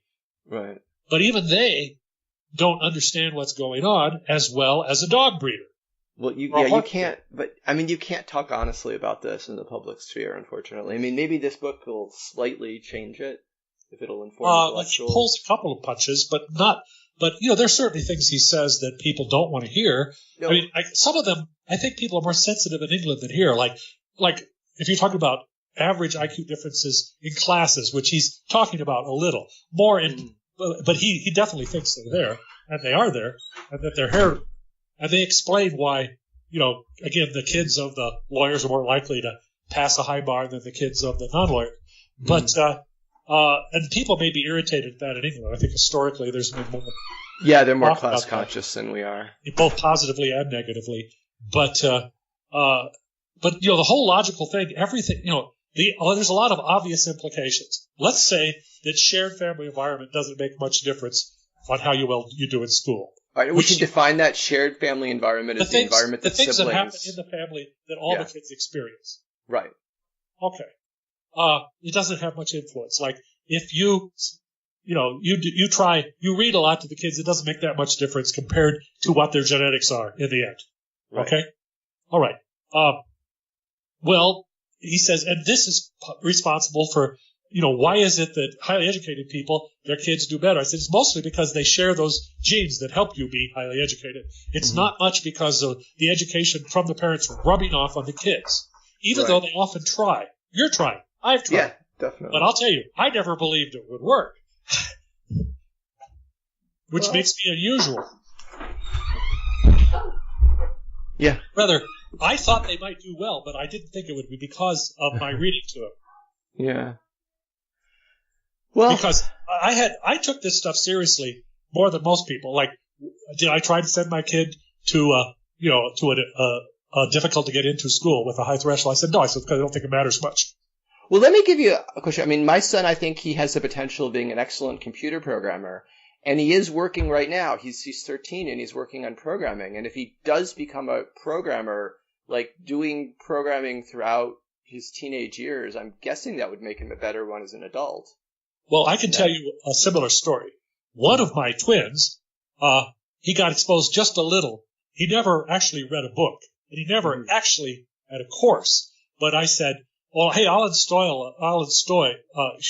install a Python compiler environment on your computer if you want to try it. You might want to try it. And then I found this site, which I think I may have mentioned to you, this thing, the Euler project, where they have little computer problems of increasing difficulty. Yeah, that's a great site. Yeah, and I mentioned it to him, and there's certainly many mathematics books lying around the house, none of which he has ever read except maybe one. Okay, so and then he started doing this, and he looked up things online to see, well, what's the format? How do you write things in Python? Because he'd never done it. I think I left a book out if he wanted to look at it, but he didn't look. He mostly looked up examples online. And then he started doing it, and they started doing it more, and then he started doing it faster, and then he did 11 in one day. And I said, this is ridiculous. And he started doing more and more and more of it. And then, the summer of his junior year, he said, you should probably do something mathy. You're always getting straight A's in math or anything. You want to go to a math camp? No. Well, you don't have to. I said, however, there is a physics professor at the local university that knows us, and he's taught three of my kids so far. You want to see if you can help him on, you can see if you can help him on a project. And he ended up doing a lot of the software, including inventing a new algorithm that he's putting a first author article out on before the end of the year, now that he's a freshman in college. Now, how much effort do we probably put? I was perfectly willing to put effort, but he either didn't want to do it or he was going to do it by himself. Not a whole lot of effort by me or anybody else. He didn't learn any of it in school. He just said, oh, yeah, I could do that. And again, the internet opens up a lot of doors for those who want to go down them. Yeah. Some of them, including probably the door that Bluebeard told you not to open. But the point is, somebody who's interested, you could spin up to be a pretty decent programmer, even to the point of doing a few things that no one's ever done before in a year and a half from nothing. Mm-hmm. Yeah, that's with true. No formal instruction of any kind. And I bet your boy could too, if he felt like it. And that might depend on how old he was. Maybe now he feels like it. Maybe he won't feel like it when he's 16. Maybe he'll feel like it again when he's 20. I don't know. I mean, but there have been cases where, you have to think that having, the best instructor in the world combined with the guy who had the greatest capacity in the world didn't hurt. Mm-hmm. Evidently Feynman had maybe the best calculus instructor in high school anybody's ever seen. Didn't hurt. He taught him things. This is an interesting exception. He taught him certain techniques that very few other people know. Mm-hmm. So, for example, when Feynman was excelling in the math contest in the Putnam, one thing he said, I often use this integration, or differentiation underneath the integration sign because not many people know how to do it. Most of the books don't teach it, but the book I read, they did teach it. And he said there were all sorts of things where people were using complex integrals, and I found you didn't really need to. But I don't think that's his main secret of success. But in principle, it could be. There have been cases where a guy is just kicking ass at something. Maybe he's smarter, but he's figured out a different approach. It takes a while for other people to realize what he's doing. Mm-hmm. Paul Morphy, who was an American chess player, self-taught, but he had, and also became world champion long ago. Mm-hmm. He had figured out some new principles, and it took a while for other people to absorb them. And while he was also a very good player, and for a while, he had better understandings of how important it was to control the center and certain things like that.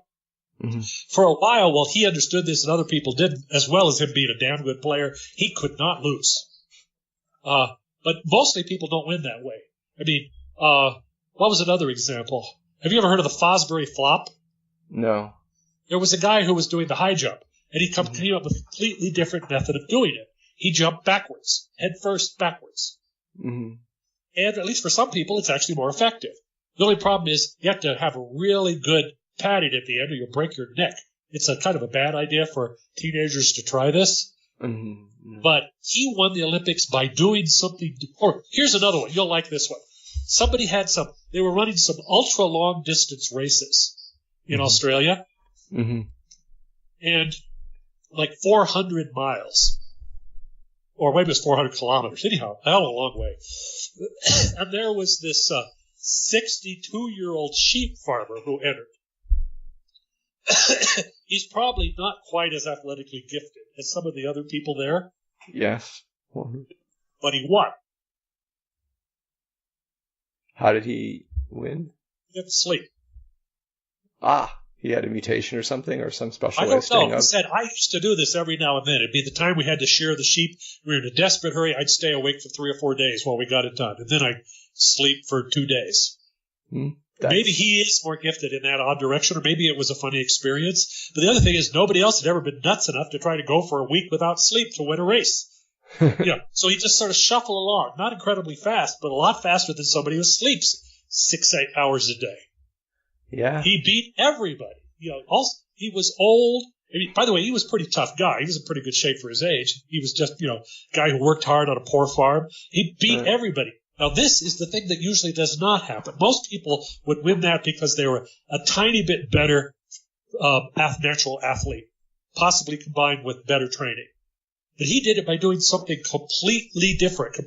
Now, what if we found something like what are the things that help people today? I said, over the range of things we're talking about, it's mostly your genetics. You're a little better. You're a little faster to learn these things. Could there be something completely outside the box?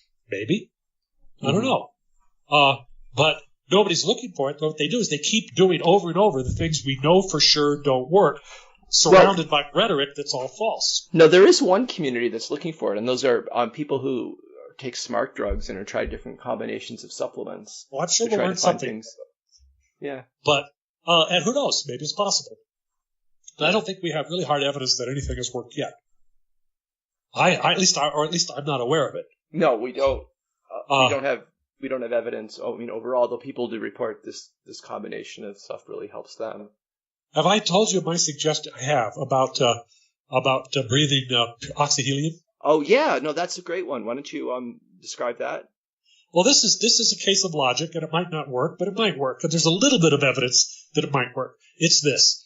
It's pretty well known that as you dive deeper and you're breathing a normal air mixture, as the pressure gets bigger, the more nitrogen pressure you have, it starts to act as if it's kind of very roughly making you drunk or silly.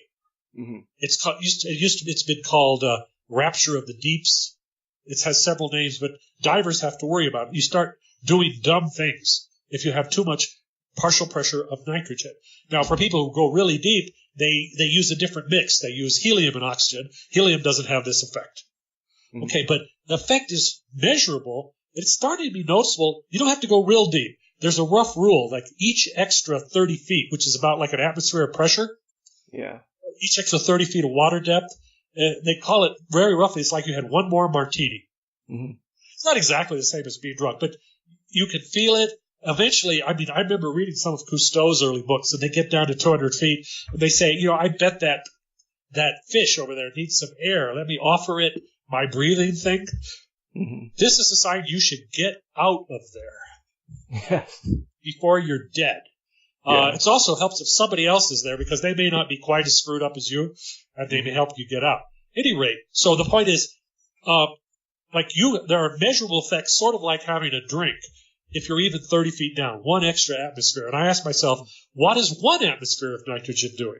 So we all obviously have one atmosphere of nitrogen. So we're all a little nobody's really sober. Which, of course, Terry Pratchett used to talk about that. He even had a word for individuals who were totally sober. Like, in his idea, most people were about natural alcohol production put you about one drink below sober, and they had a character who didn't produce any, and so normally he saw things with incredible depressing clarity, and often he would try to fix it by drinking. He often overshot, which is why you'd find him unconscious on the floor. Anyhow, but there was a word for being one drink more sober than a normal person. Knurd, drunk backwards. K-N-U-R-D. Okay. So we're all a bit knurd. Yeah, we're probably but we could be. What we all is normal, which is like having one. We're normal. Yeah. So the idea is, if you put a guy on straight oxyhelium, would he be more sober than a normal human being, as opposed, like taking a negative drink? Because we're under one atmosphere of. So we replace the nitrogen in what we breathe with helium. Yes, at same pressure. And this is something divers actually do, right? They're mixtures. Yes, but they do it for particular purposes, such as deep diving. Right. They aren't doing it as part of a cognitive experiment. So this would be a relatively easy test to perform. Sure. You can just go down and buy a couple of tanks of oxyhelium. And then you can buy. People use them. Yeah. It's not dirt cheap, but it's infinitely cheap compared to most of the things people try. Okay, and there is evidence. I mean, at least there's an old report. I remembered it. I was able to talk about it enough. Somebody else was able to dig around on the internet and find it. People's reflexes under oxyhelium apparently were faster. So maybe this is how operations should be performed. That surgeons, you should replace all the nitrogen in the operating room with helium. You should pressurize the White House, Congress, the better hedge funds. No, there we should add nitrogen. Congress, we don't necessarily want to make them better, right? That's the hard one. Well, that's a complicated question, but for example, let's suppose it becomes known. The physics department will all be pressurized. Yeah. The sociology department will not, because there's no hope anyhow. And you'll be and the other thing is, if you talk to somebody in a pressurized building on the phone, they'll all sound like Mickey Mouse, because the speed of sound is about 5 or 6 times higher in helium than it is in oxygen, and so everybody's voice sounds much higher. Wait, we got to get a judge to order this for schools in underprivileged areas. That this is a possible way. Really, everybody would benefit from it. No, but there's not a constitutional obligation to give to everyone. But if you could show this will definitely improve test scores, then we order it. That would be interesting. Only Yeah, the so worst schools will be pressured. right. No, but that could work. We could You'll get always rid of, have the windows blowing out. And well, helium leaks really easily. It's a very small inert. It's hard. Making an old school building helium tight would be truly challenging. we could put it under a dome or something, right? That would probably be the way. I was imagining, Renaissance, which is like considered the best of the hedge funds. Although, we don't hear about hedge funds as much as we did. I think their profit margins have gone down a lot. Partly because if they did anything right, they could compete each other. Like I was saying a long time ago, you get to copy the thing that works. I think they're using AI and they're doing. Well, no wonder they're not doing anything. We don't really know how they're doing though. Well, we know their profit margins, they've dropped. Some of them haven't been beating the market the way they used to. And maybe insider trading has become more difficult. There's a lot going on that we probably don't see. It doesn't have to be publicly traded companies that are doing it. No, but a lot of them are. And they're not as spectacular as they were. But at any rate, the point is, if this works, you will tell important people because they'll have ridiculously high voices. And there's probably massive economies of scale, right? Because if you triple the area underneath it. I would rather just put a dome over over Caltech. Yeah. Again, I'm not sure it'd be worth the trouble with Harvard. But see, this is primarily if you're trying to solve difficult puzzles, get the right answer to questions. I'm not sure. I don't know how. Of course, who knows? Maybe it makes you produce bullshit better and more rapidly. That could be important too. I wonder if you'd recover better from operations if you had a wing of a hospital, people undergoing the operations. Would you have a higher survival rate? If you're talking about people who have trouble with anesthesia, we don't have much trouble anymore. Oh, no, I don't mean with anesthesia. I mean just, you give someone an operation, there's a chance they'll die as their body's trying to recover. But would you, if you were breathing? I have no idea. Mixture? The thing this reminds me most of are the effects of anesthesia, which, small amounts of anesthetics can also make you feel drunkish. Yeah. In fact, years ago, not too many years ago, there was a problem. People were noticing that at like a reunion for medical school that the anesthetists seemed to be acting strange. And apparently the problem was they were exposed to low doses but very often, and it was doing stuff to them. And they have since changed. They've really tightened up the requirements on keeping leakage from happening. And I don't think it happens anymore. But it was also weren't a huge number became drug addicts. They were using their own supply. I think that's still a problem. I mean, having all of these powerful painkillers available is a temptation, and people in hospitals, nurses as well as physicians, have a higher rate of it. I mean, there may also be other reasons involving stress or something for certain kinds of physicians, but mostly it's just availability. And many a guy has had his career damaged or ruined by becoming, or even killed himself accidentally, usually with an overdose. It's a situational thing, I think. It's a common thing. And another thing is you can often go a long way before you get stopped because doctors don't like to inform on each other. I mean, there's doctors that are terribly dangerous and nothing happens to them for years because, doctors don't like to inform on each other. No one does. The same with police, right? I mean, there are physicians who have killed more people than any cop ever born. There was a case in Mexico that was of interest. They had, at the university hospital, they had a woman who was running their childhood leukemia program. Some improvements were made in treating that increased the survival rate from, let's say, 50% to 75%. And they involved giving more and harsher chemotherapy. They said, look, it's a pain, it's difficult, but it has a better chance of long-term survival, better chance of curing. Yeah. Some of the time you're getting the last cancer cell, you have to. And all the national academies and so forth said, it's been tested. This is now the way to go. It's now official. We have good numbers on it. And if you don't use it, you're being irresponsible. Yeah. She didn't like it, so she refused to use it. And this went on for almost 20 years. And the problem was most of the people treating were people who were poor and, not super educated, not the sort of people who tries to spin up and know more about leukemia than the doctor does because they can and because it's their kid. These people were concerned about their kids, but they weren't as educated. They weren't ready to jump in on this sort of thing, and Right. they didn't know that it wasn't being done in the best available way. I mean, they were losing that 25%.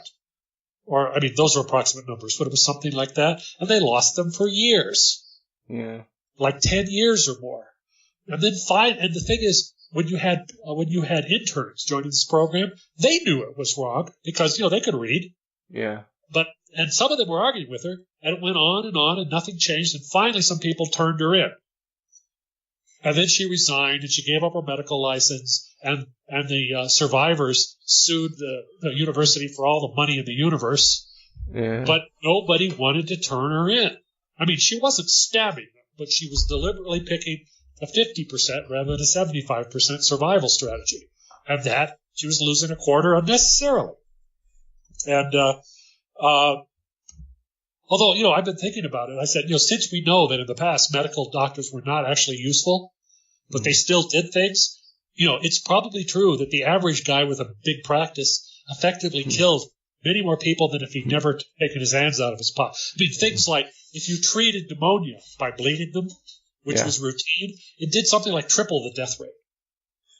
And not from 1% to 3%, from a big number to a much bigger number, 20% to 60%. Yeah, this is the value of having statistics, right? Of keeping track of these things, not just relying on intuition. And it went on for thousands of years. I mean, like when somebody says, well, so-and-so in the Middle Ages was a physician, I said, well, then he was worthless. I mean, the average pickpocket, the average guy who robbed people in the streets was a more positive force than the average doctor. People don't seem to take the implications. What you do doesn't work, but you still do it. Mm-hmm. I mean, it's an interesting thing. In fact, I think, maybe if you had a story, it would be interesting if you had a story in which doctors knew they were doing it, that they were, the only people you compare them to? Who? Well, you ever heard of the thugs in India? Yeah. People who would mix in with a bunch of travelers and then strangle some of them and hide the bodies? Yeah. Probably some of them were comparable with doctors and how many people they killed. Doctors as a secretive dark force, except I don't think they were. I think they just didn't know what they were doing. I have no reason to believe any of this was deliberate, but it'd make an interesting story if it was. Yeah. But back in educational policy is like, I have a very depressing and I think reasonable thought. Which is? You realize people really want the way that your parents did things to you to be important in forming your capabilities and your personality later. But all the evidence is that, at least within the normal range we see, it's not. Right. Okay. You realize one of the reasons they think that? Because of genetics? Yes. Yes. So, how optimistic should Pullman be that everybody will just drop everything they've said their whole lives and said, hey, fuck, I was wrong? Yeah. Or for that matter, new people running into it. Well, there's the Brian Kaplan argument who wrote Selfish Reasons to Have More Kids, and he's like, look, you don't really have to pay that much attention to your kids. You don't have to be a helicopter parent. It doesn't hurt. So if you want to have 4 kids and just kind of take care of them a little bit, you're not really hurting them. So maybe I was convinced those people all of this while he was probably still in preschool. Well, I believe most of these things, and by the way, to some extent, leading on the scientific literature a long time ago. I mean, in other words, I don't disagree with him, but it's not news to me. And it wasn't news to the average person in 1950 either, because they let kids play on their own a great deal more. Knowledge has to be rediscovered. So apparently, here's another example. Like I don't think people are inherently. I think people who enjoy cruelty, they probably just as many people as they ever did, and vice versa. I don't see any particular reason, partly because the time frame has not been long enough that you would suspect a lot of. I mean, nor have I any special reason to think that cruel people had a lot fewer children or anything. Right. I mean, it's implausible there's been a lot of change since 1800, since, say, Georgian England. Yeah. But there's other things like that. Like, young people find it not impossible to get excited about going off to a war, particularly before they've experienced it. Mm-hmm. A lot of them like it a lot. Like, even guys who managed to function usefully in the war, they often come out and say, boy, I sure as hell don't ever want to do that again. Yeah. It's if you have Peter Turkin has talked about this, if you have a really severe war, for a generation or two, people say, screw that, I don't want to do it. So you think of the presidents after the Civil War. It was a long time before anybody was really excited about starting a war just because it would be so much fun. Because almost all of them had been in it. Ulysses S. Grant, by the way, he also had another advantage. All the people didn't want to start a war with him. Well, yeah, of course. Because he knew how. But even other guys, Rutherford B. Hayes had been a general. Garfield was most of these guys have been through the Civil War. Yeah. As you get longer, they tend to be lower ranks because, the most senior guys are aging out. But, for about 40 years, most of the people in politics, or at least a lot of them, had been through the Civil War, and they weren't foolish about war. They didn't think of that as, any problem could be solved by war. Now, by the way, there are rare individuals who actually enjoy it. Those people are nuts. They do exist, though. Hitler was in World War I, and he enjoyed every moment of it because he was a nut. And by the way, another person who enjoyed it, who was kind of an asshole but not a Hitler, was Haldane. Haldane was notorious in his unit because he liked blowing up Germans. He would take all kinds of risks, did them very intelligently, but he kept doing it. And his commander said, he is the bravest and dirtiest officer in my army. He was always, sneaking behind enemy lines and planting booby traps and things. He was a dangerous guy.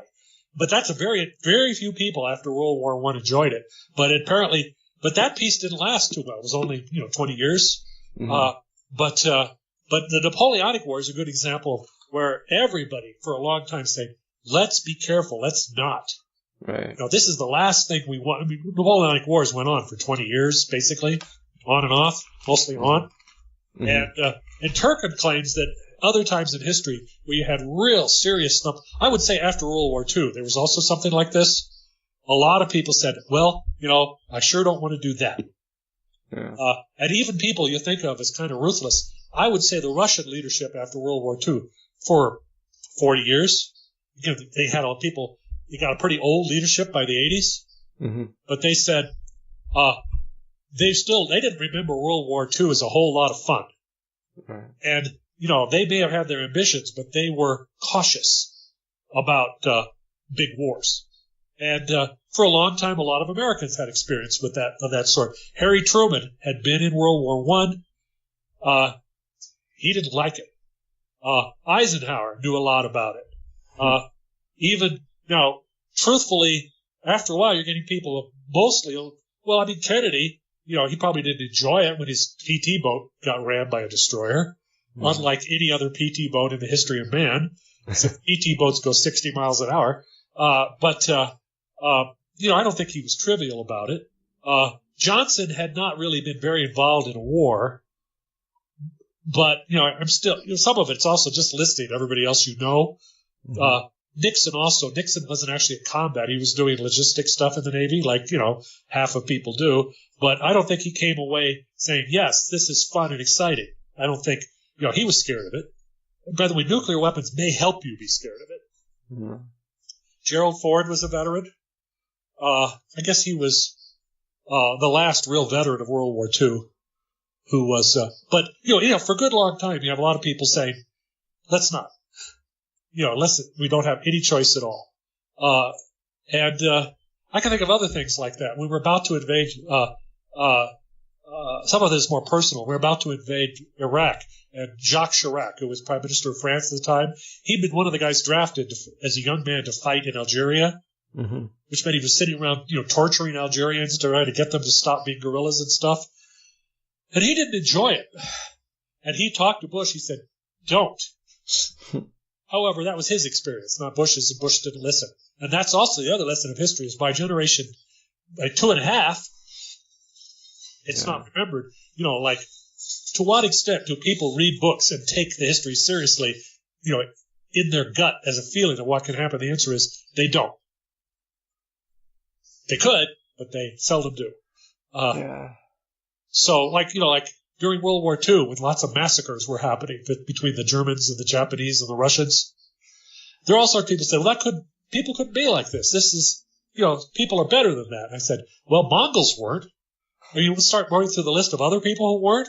Well, that's when Churchill said Hitler was more like Genghis Khan than Kaiser Wilhelm, right? He famously said that. He was right. I heard that quote, but it's true. By the way, Kaiser Wilhelm was starting to edge in an unpleasant direction, but he hadn't gone very far.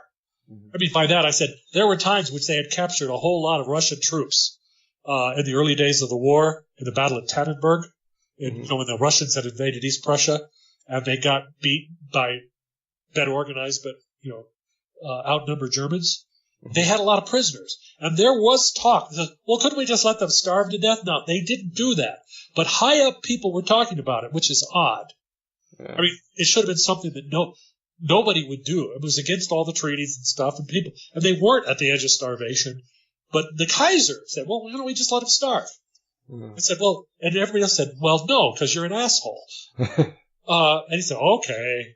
But there were things like that were going in a direction that was unhealthy. They didn't go real far in World War I, but, even things like poison gas. Poison gas had been talked about in earlier wars. It was possible. People talked in the Crimean War about using poison gas. They figured there must be some way to do it. And here's two things that happened. They talked about it to the Duke of Wellington, who was, the prime minister at that time, or part of that time. He said, two can play at that game. Which is, he said, look, we'll just end up poisoning each other and it won't make anybody win. It's just instead of losing a leg, you'll lose the leg and you'll be coughing for the rest of your life too. In other words, it won't change the winner or even the length. It'll just leave a lot of people miserable. And he was right. That's all it did in World War I. I met people in the 90s who were still suffering from, very old guys, who still, their lungs were hurting still from gas exposure in 1918. But they asked somebody else. They asked Michael Faraday, a supreme experimental physicist. And guess what his answer was? What? I won't do it.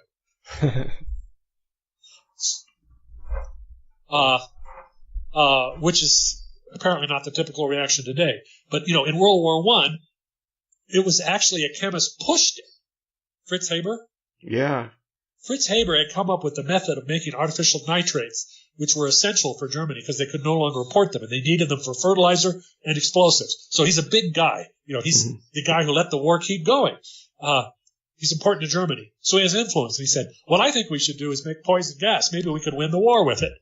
But the only way you do that is if you use a lot of it and it's a surprise. It's decisive. Nobody's ready for it. But, nobody ever does. Well, we'll try a little. Then we'll try a little. And after a while, even when we try it, you'd say we have 100,000 troops behind it, ready to take advantage of it when it works. You want to cash in. But people don't usually do that. And they didn't in this case. They said, it caused sort of a dent in the front for a couple of hours. And it hurt a bunch of people. And other people came up with, short-term ways to protect themselves, like a wet cloth that worked a little bit. And then they later had gas masks everywhere. And you're just poisoning each other, but it's not winning the war. So, the sort of things that you do in a game, people seldom do it. Like you said, I can make, this could be the move that makes me win. People, even such things can exist, but people seldom do them because they're not that decisive. Like, for example, early in World War I, you know what the best thing to do for the German battle fleet to do? What? Just to go out and fight. The odds were against you, but not overwhelmingly. The Germans had better guns. They had fewer ships, but they had better guns, better signals, better aiming. And the point is, so what if there's only a 40% chance of winning? Well, what's the chance if you have a superior foe and you just let it be lots and lots of little tiny battles that you lose most of? Yeah. You want to compress it into a single battle. Instead of many battles, you have a 40% chance of winning. You want one battle, you have a 40% chance of winning. Because that wins the war. Right. I mean, if they knocked out the German, the British fleet, they would have won the war. The British blockade would have evaporated. And then the Germans could have, they have big advantages. So, but they never did it. They had a couple of battles, but they, and obviously you want to set it up so you maximize your chances as much as you can. But sometimes the right thing to do is go in even though you will probably lose, because if you don't fight, you'll certainly lose. Of course, some of that's hindsight. But anyhow, back to Pullman. How would we rearrange everything in the world if we took him seriously? Yes, other than eugenics, which is probably not going to happen. Oh, sure it is. But on a voluntary level, it already does. Well, yes, this way. Could you imagine the dating sites would start putting in polygenic risk scores on various things? I bet you they do. Not yet, but I mean, like, let's suppose you run into somebody, and you're in college, and by the way, you don't know her background the way you would have most times in the past. Right. Well, this is Gattaca again, where they had that. That's dating. Wouldn't you rather know that she was probably on the very hairy edge of being a nut, even though you hadn't seen it yet? Wouldn't you rather know before you got involved with her? Yeah. I'll tell you, there's a lot of people who did get into this situation, and they aren't very happy at the end of it. Or you might know, some of it's just insulating yourself, said, she's wonderful, and she's going to drop dead probably by she's 29 or something. Now, that's going to be a very unusual outcome, but it could be true, right? Right. Or what if you said, I don't know how true it is, but it's certainly said that women said, well, he's okay except for this, and I can fix that. Oh yeah, if it's genetic, you can't. Well, most things are, and the things that you would do to fix somebody, other than hitting them with a steam iron, don't seem to have much effect. So, what if you said, or what if you somehow convince young women you're probably not going to be able to change him that much? Yeah. Now, time might. Or, maybe his developmental path is such that he'll calm down when he's 35. People do some, right? They're not as hot-headed as when they're a teenager. Yeah. But the idea that you can make a lot of difference, probably not. I mean, you can't change him. You can't make him smarter. You can't make him dumber. You can't make you might be able to help hide the liquor from him, but you can't make it unattractive to him. You might be able to help him work at being a non-drinker, perhaps. Maybe both of you will move up to somewhere where there isn't any. But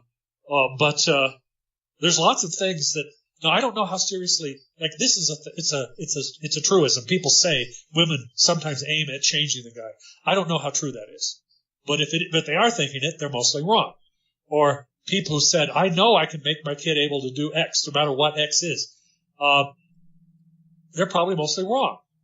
In many cases, you'll save a lot of grief, sometimes more than grief, if you don't try to do the now, by the way, there's always going to be gray areas. Like you could say, well, you might be able to make it in professional baseball. You're pretty good, but are you that good? And, who knows? Maybe the only thing to do is try. Or either that or say, I don't care that much. Or I'm only willing to invest this much effort if I think it's a sure thing. But, I mean, I think, like, companies would hire different. Like, there's all sorts of things we do we know don't work. And as far as we can tell, there are many demands that we switch even more to things that don't work. Our colleges are going to continue to do interviews, at least some of the time. The ones but they're dropping GREs. GREs work better. People don't want things that work better because they don't like the answers. Yes. In many cases, but they are better. If you were hiring, I remember Kaplan saying, well, you wouldn't want to have somebody. Like, you wouldn't want to hire somebody who puts his SAT on his resume because people don't put the SAT on the resume. Now, would it be useful information? The answer is yeah, moderately so, yes. But it might mark him as a nonconformist. Right. I mean, for all I know, if he pointed out that he'd saved North America by putting his finger in the dike, that would prove he was a nonconformist. You don't want to hire that sort of guy. There's no telling what he'll do next. I mean, getting the Congressional Medal of Honor marks you as a nonconformist. But for all I know, the average one is less good. Right. Maybe he does what he thinks needs to be done and doesn't obey orders. I have heard of guys who, in World War II, for example, did extremely daring things. Like some of the guys who were in the SAS. And some of those, and by the way, this is true of the SAS today, some of those guys don't adjust terribly well to civilian life. Like they might say, well, where can I get a similar thrill? I said, I'm going to have to be a professional bank robber. There's nothing else. Or I read about some guys who were in the SAS, and they were taking the train home from somewhere, and one of them got killed. They said, why? We were bored, so we started crawling out the window of one side of the train and crawling over the roof and back in again because we didn't have anything else to do for a few minutes. they were people who loved excitement. But it's actually a bad idea to crawl around on the roof of a train while it's moving Yeah. at high speed. Even worse if you happen to run into an electrical line dangling down above it or something, which I think is how the guy got killed. Yeah, sometimes this happens. There have been guys who were fantastic soldiers that had a tendency to get arrested for violence in civilian life because they were violent. But yeah, every job this could be useful in. Yeah. Now, not always fantastically, but often at least moderately. Yeah, you could have a computer algorithm that could give you a little career advice. You could also find out what jobs you'd be better at and what you'd be happier at doing. We could have an app that you could type in a few numbers, and we could come up with a genetic estimate of this risk score, the polygenic risk score, for, like the girl you're thinking of, how smart are your and her kids likely to be? Yeah. Well, I think it would also really help for the practicality of education. I mean, if you could find you're really suited to be a doctor and you take a lot of biology, you don't worry about physics, or Well, the other thing, the problem is much of this will be unacceptable truths. It'll also be useful, though. I mean, parents that take advantage of this will be able to give their kids an advantage. Organizations that take advantage. Here's something. What if I made a polygenic risk score for being an efficient soldier? Which involves a number of things, but still you could add it up, right? There could basically be a polygenic risk score for anything. So this is something saying these guys, they're physically in pretty good shape, they're smart enough, they have some initiative, they cooperate well, they're brave. Right. And I said, you could pick an elite group not just based on experience. Experience is expensive. I mean, you maybe already have to have a war to do that, right? But what it means is you could take a bunch of Italians, and then you pick all the guys who are at least 1.5 standard deviations above average in constructing your infantry unit, and you can swear at the end that they were Germans. By the way, that's not a joke. You can do it. And you know in advance. At least, you want to test all these things, but yeah, you could do it. There's all sorts of things you could do. I mean, it would save a lot of stress. Like in China, apparently, you take one test at basically the end of high school that determines your destiny. It would be so much less stressful if. Well, this thing could be more accurate. Yeah, it'd be more accurate, and you could have much better childhoods. You use a combination of whatever test you're already using and this. You get better answers if you use all the information that's available. For example, there are things this test doesn't show, which is the number of private band mutations you have. Like, what if you happen to have a lot, the ones they're measuring, the common variants, you look good, but you might have some, rare bad stuff. In a better world, we would know that. Or, what if you didn't look spectacular, but you had almost no rare bad stuff? You might actually be very good, and these tests are not perfect. There are several ways you can improve them. When you do practical tests, like can we give you the job and see if you can do it, that counts. It has some validity. The point is you can build your ability if you use several tools. This one has certain advantages because you could use it on very early. You could some of these, having to do the job for 6 weeks is expensive compared to a genetic test. Right. Or, taking him as an intern for 6 months or something. I remember an interesting story of an intern that, in a sense, didn't work out. This guy was a lawyer, and he was an intern for a guy named Jim Garrison, who had a conspiracy theory that a bunch of what's the town? New Orleans, the main town that a bunch of homosexual guys in New Orleans had plotted to kill Kennedy. No, I never have understood how this was supposed to work, but that was the theory that Jim Garrison was working on. One of the witnesses you're supposed to actually exchange information with the defense on many things, legally required to. There was one piece of information they had refrained from giving the defense. That was one of the witnesses that was, favoring this case was insane. Well, and there was a simple way to detect his insanity. You would ask him, do you fingerprint your children every morning and night? He said, well, yeah, sure, to make sure the government hasn't substituted somebody who looks just like him. And if you ask him, he'd say, well, sure, doesn't everybody?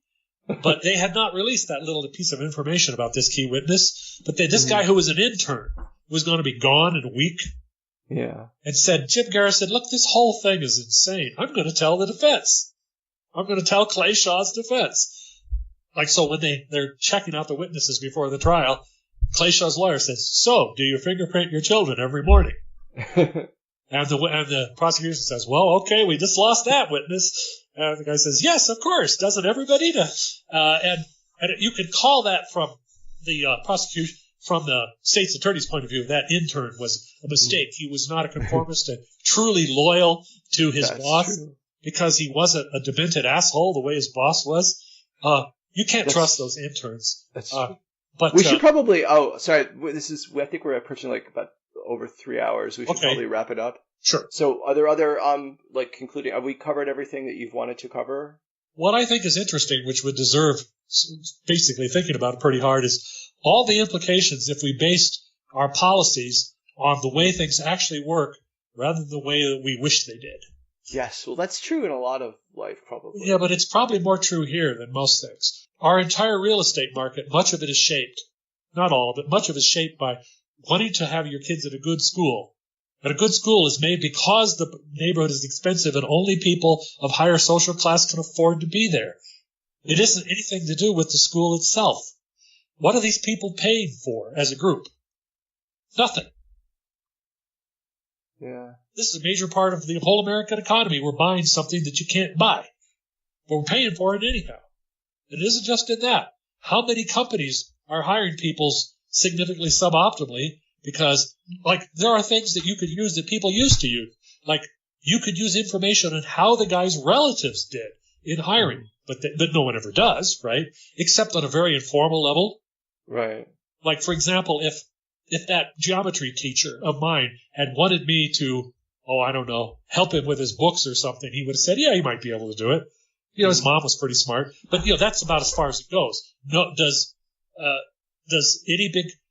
Google do this? No. Well, Google's behind the times, as is everybody else. So I think once we start getting better results from these polygenic risk scores and they start having more real-world correlates, some companies will, at least outside of the United States. Most of the companies you'll have new companies that try it.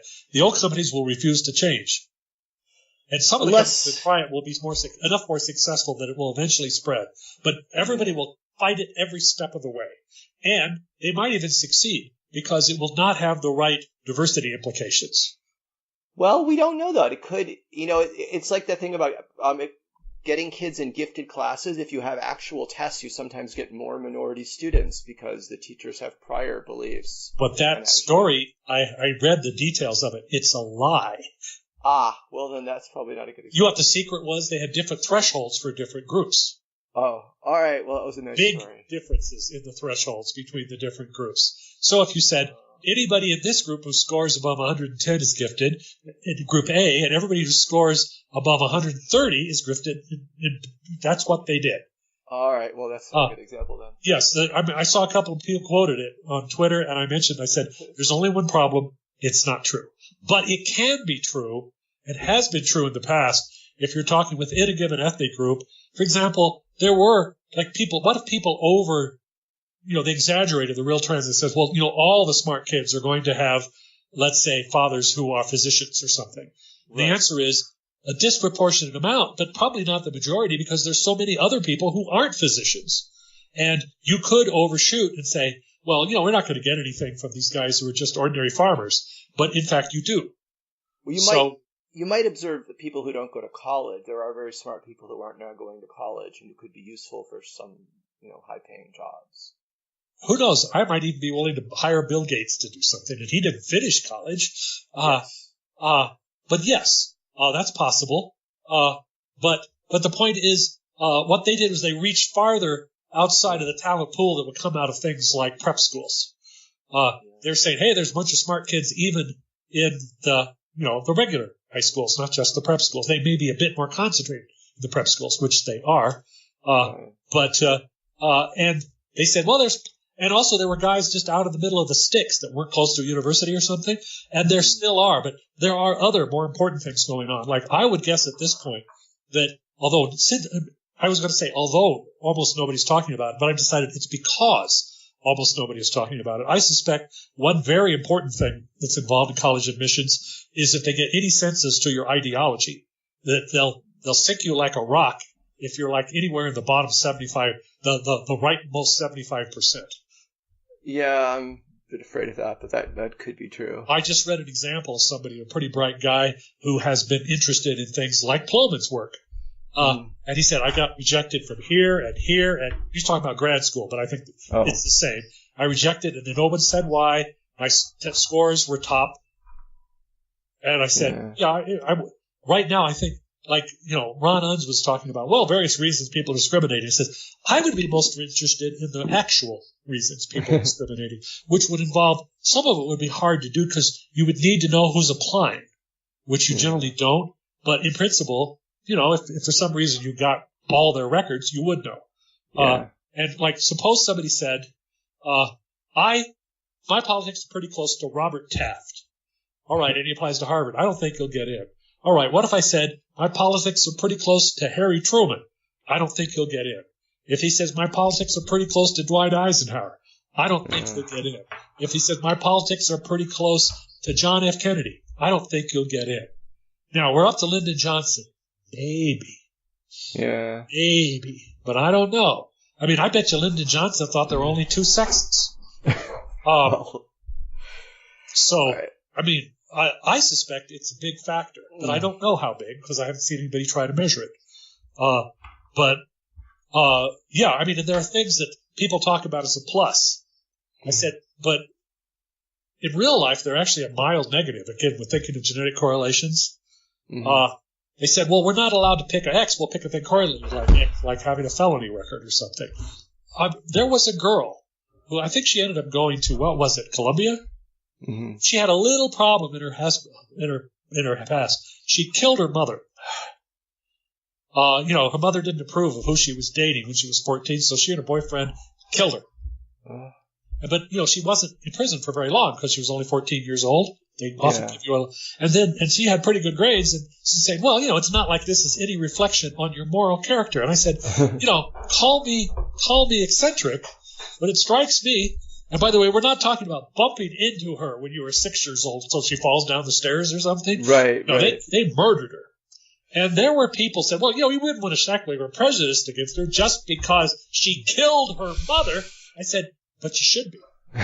All right, well, and on that note, but Coleman would say the worst thing is, she'll probably kill her next mother too. Her child will kill her, so or be more likely. More likely than average, sure. But the really interesting thing about this is that there are very many things we would do differently if we really believe these results, and they're solid. But we should talk also just about the book, the readability and all that, for people interested in buying it. It's very readable. It's very straightforward. I think it's aimed at sort of the average guy. It doesn't go into technical detail. I mean, there are references in the back. If you're interested, you can dig into the papers. Yeah. I think it's good that they have that.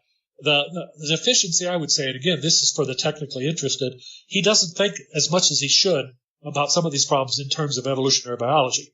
And but in terms of most of it, and of course he also avoids a couple of controversial subjects. Yeah, but that's his choice. Yeah, I mean it's not politically incorrect, but he gets that way without lying. So well, it is politically incorrect, but he's mild and friendly in the way he says it. The next level, it's only if you take it to the next obvious level. But if you take the straight book. Well, I said some of the class stuff is probably extremely politically correct in England.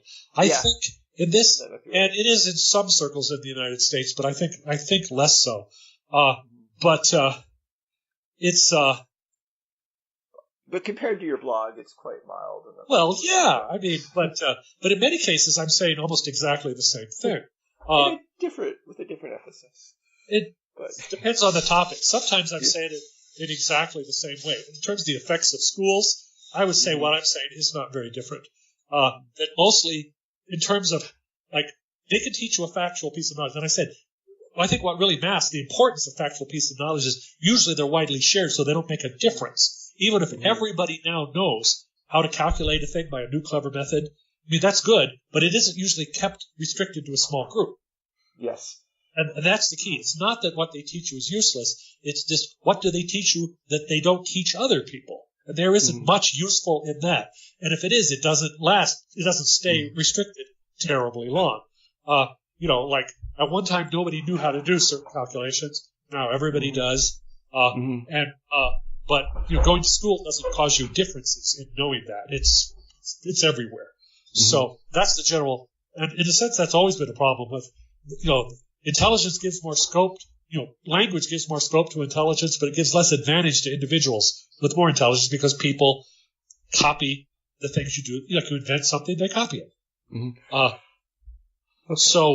But I think it's set at a readable level for for a lot of people. I think it's sound. I mean, I know a lot about the papers. I haven't read all of them, but I read many of them.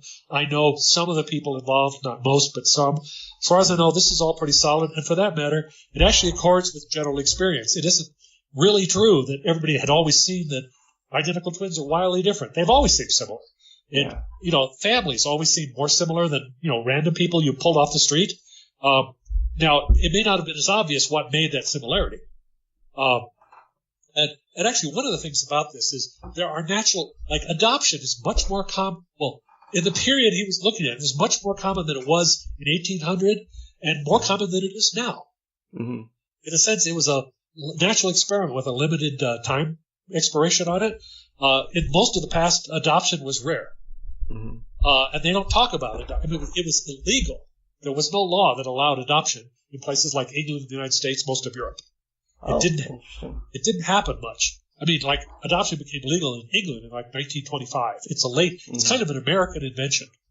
And then it became less common with a lot more birth control and a lot more abortion. There were fewer kids, and the kids that were available tended to be, ones that had a lot of problems, partly because their parents had problems again, or from far away. In terms of adoption of people who were pretty much like everybody else in the sample, that does not happen as much as it used to. So it would be harder to do the same studies today, on a current generation as he did. But adoption told you a lot. Identical twins are probably about as common as they ever were. They're not less common now, but they're rare. Particularly the separated identical twins is probably rare because people don't like to break up siblings as much as they did, and in particular twins. People don't want to break them up the way they did it kind of. They'd say, look, we don't have anybody who can adopt two, so we'll adopt one each. They were being practical, but they didn't value the twins being together. Today they sort of do. The thing is all solid, and nobody will change their minds. And most importantly, all the many social things which assume that these things are strongly modified by your environment, things that are not strong, they will continue to assume it, and they will keep talking about it, and they will never change their mind for at least some time to come. I mean, well, some people might. Yeah, for all I know, other people change their mind in the opposite direction. In fact, I look forward to seeing genetic risk score for environmentalism. Yeah, well, that's probably now, there. I claim that, if it turned out that, doing a funny thing with toilet training made you all weird, I could learn to accept it. I said, well, I've accepted iodine. It doesn't bother me at all. Okay. But I think that a lot of people do. I mean, they don't like the idea that they're a puppet. And this, he talks about that. He said it's not really as if the genes are controlling your strings and you're a puppet. And I says, well, actually, to a significant extent, it is like that. Yeah. No, I agree with. People don't want to hear it, and they are wired to not want to hear it, and so on. It's hard to convince people. If there are a lot of things that are kind of emotionally neutral, you might convince them, and it doesn't bother them. This bothers people, and you're always going to have trouble with it. People don't want to believe it. Now, by the way, something like genetic risk scores may make more people believe it because you could say, well, we took this when he was 6, and it said he would be the tallest kid in North America, even though he wasn't there, and now he is. You have a bunch of that happen. People say, shit, I guess there's something to it.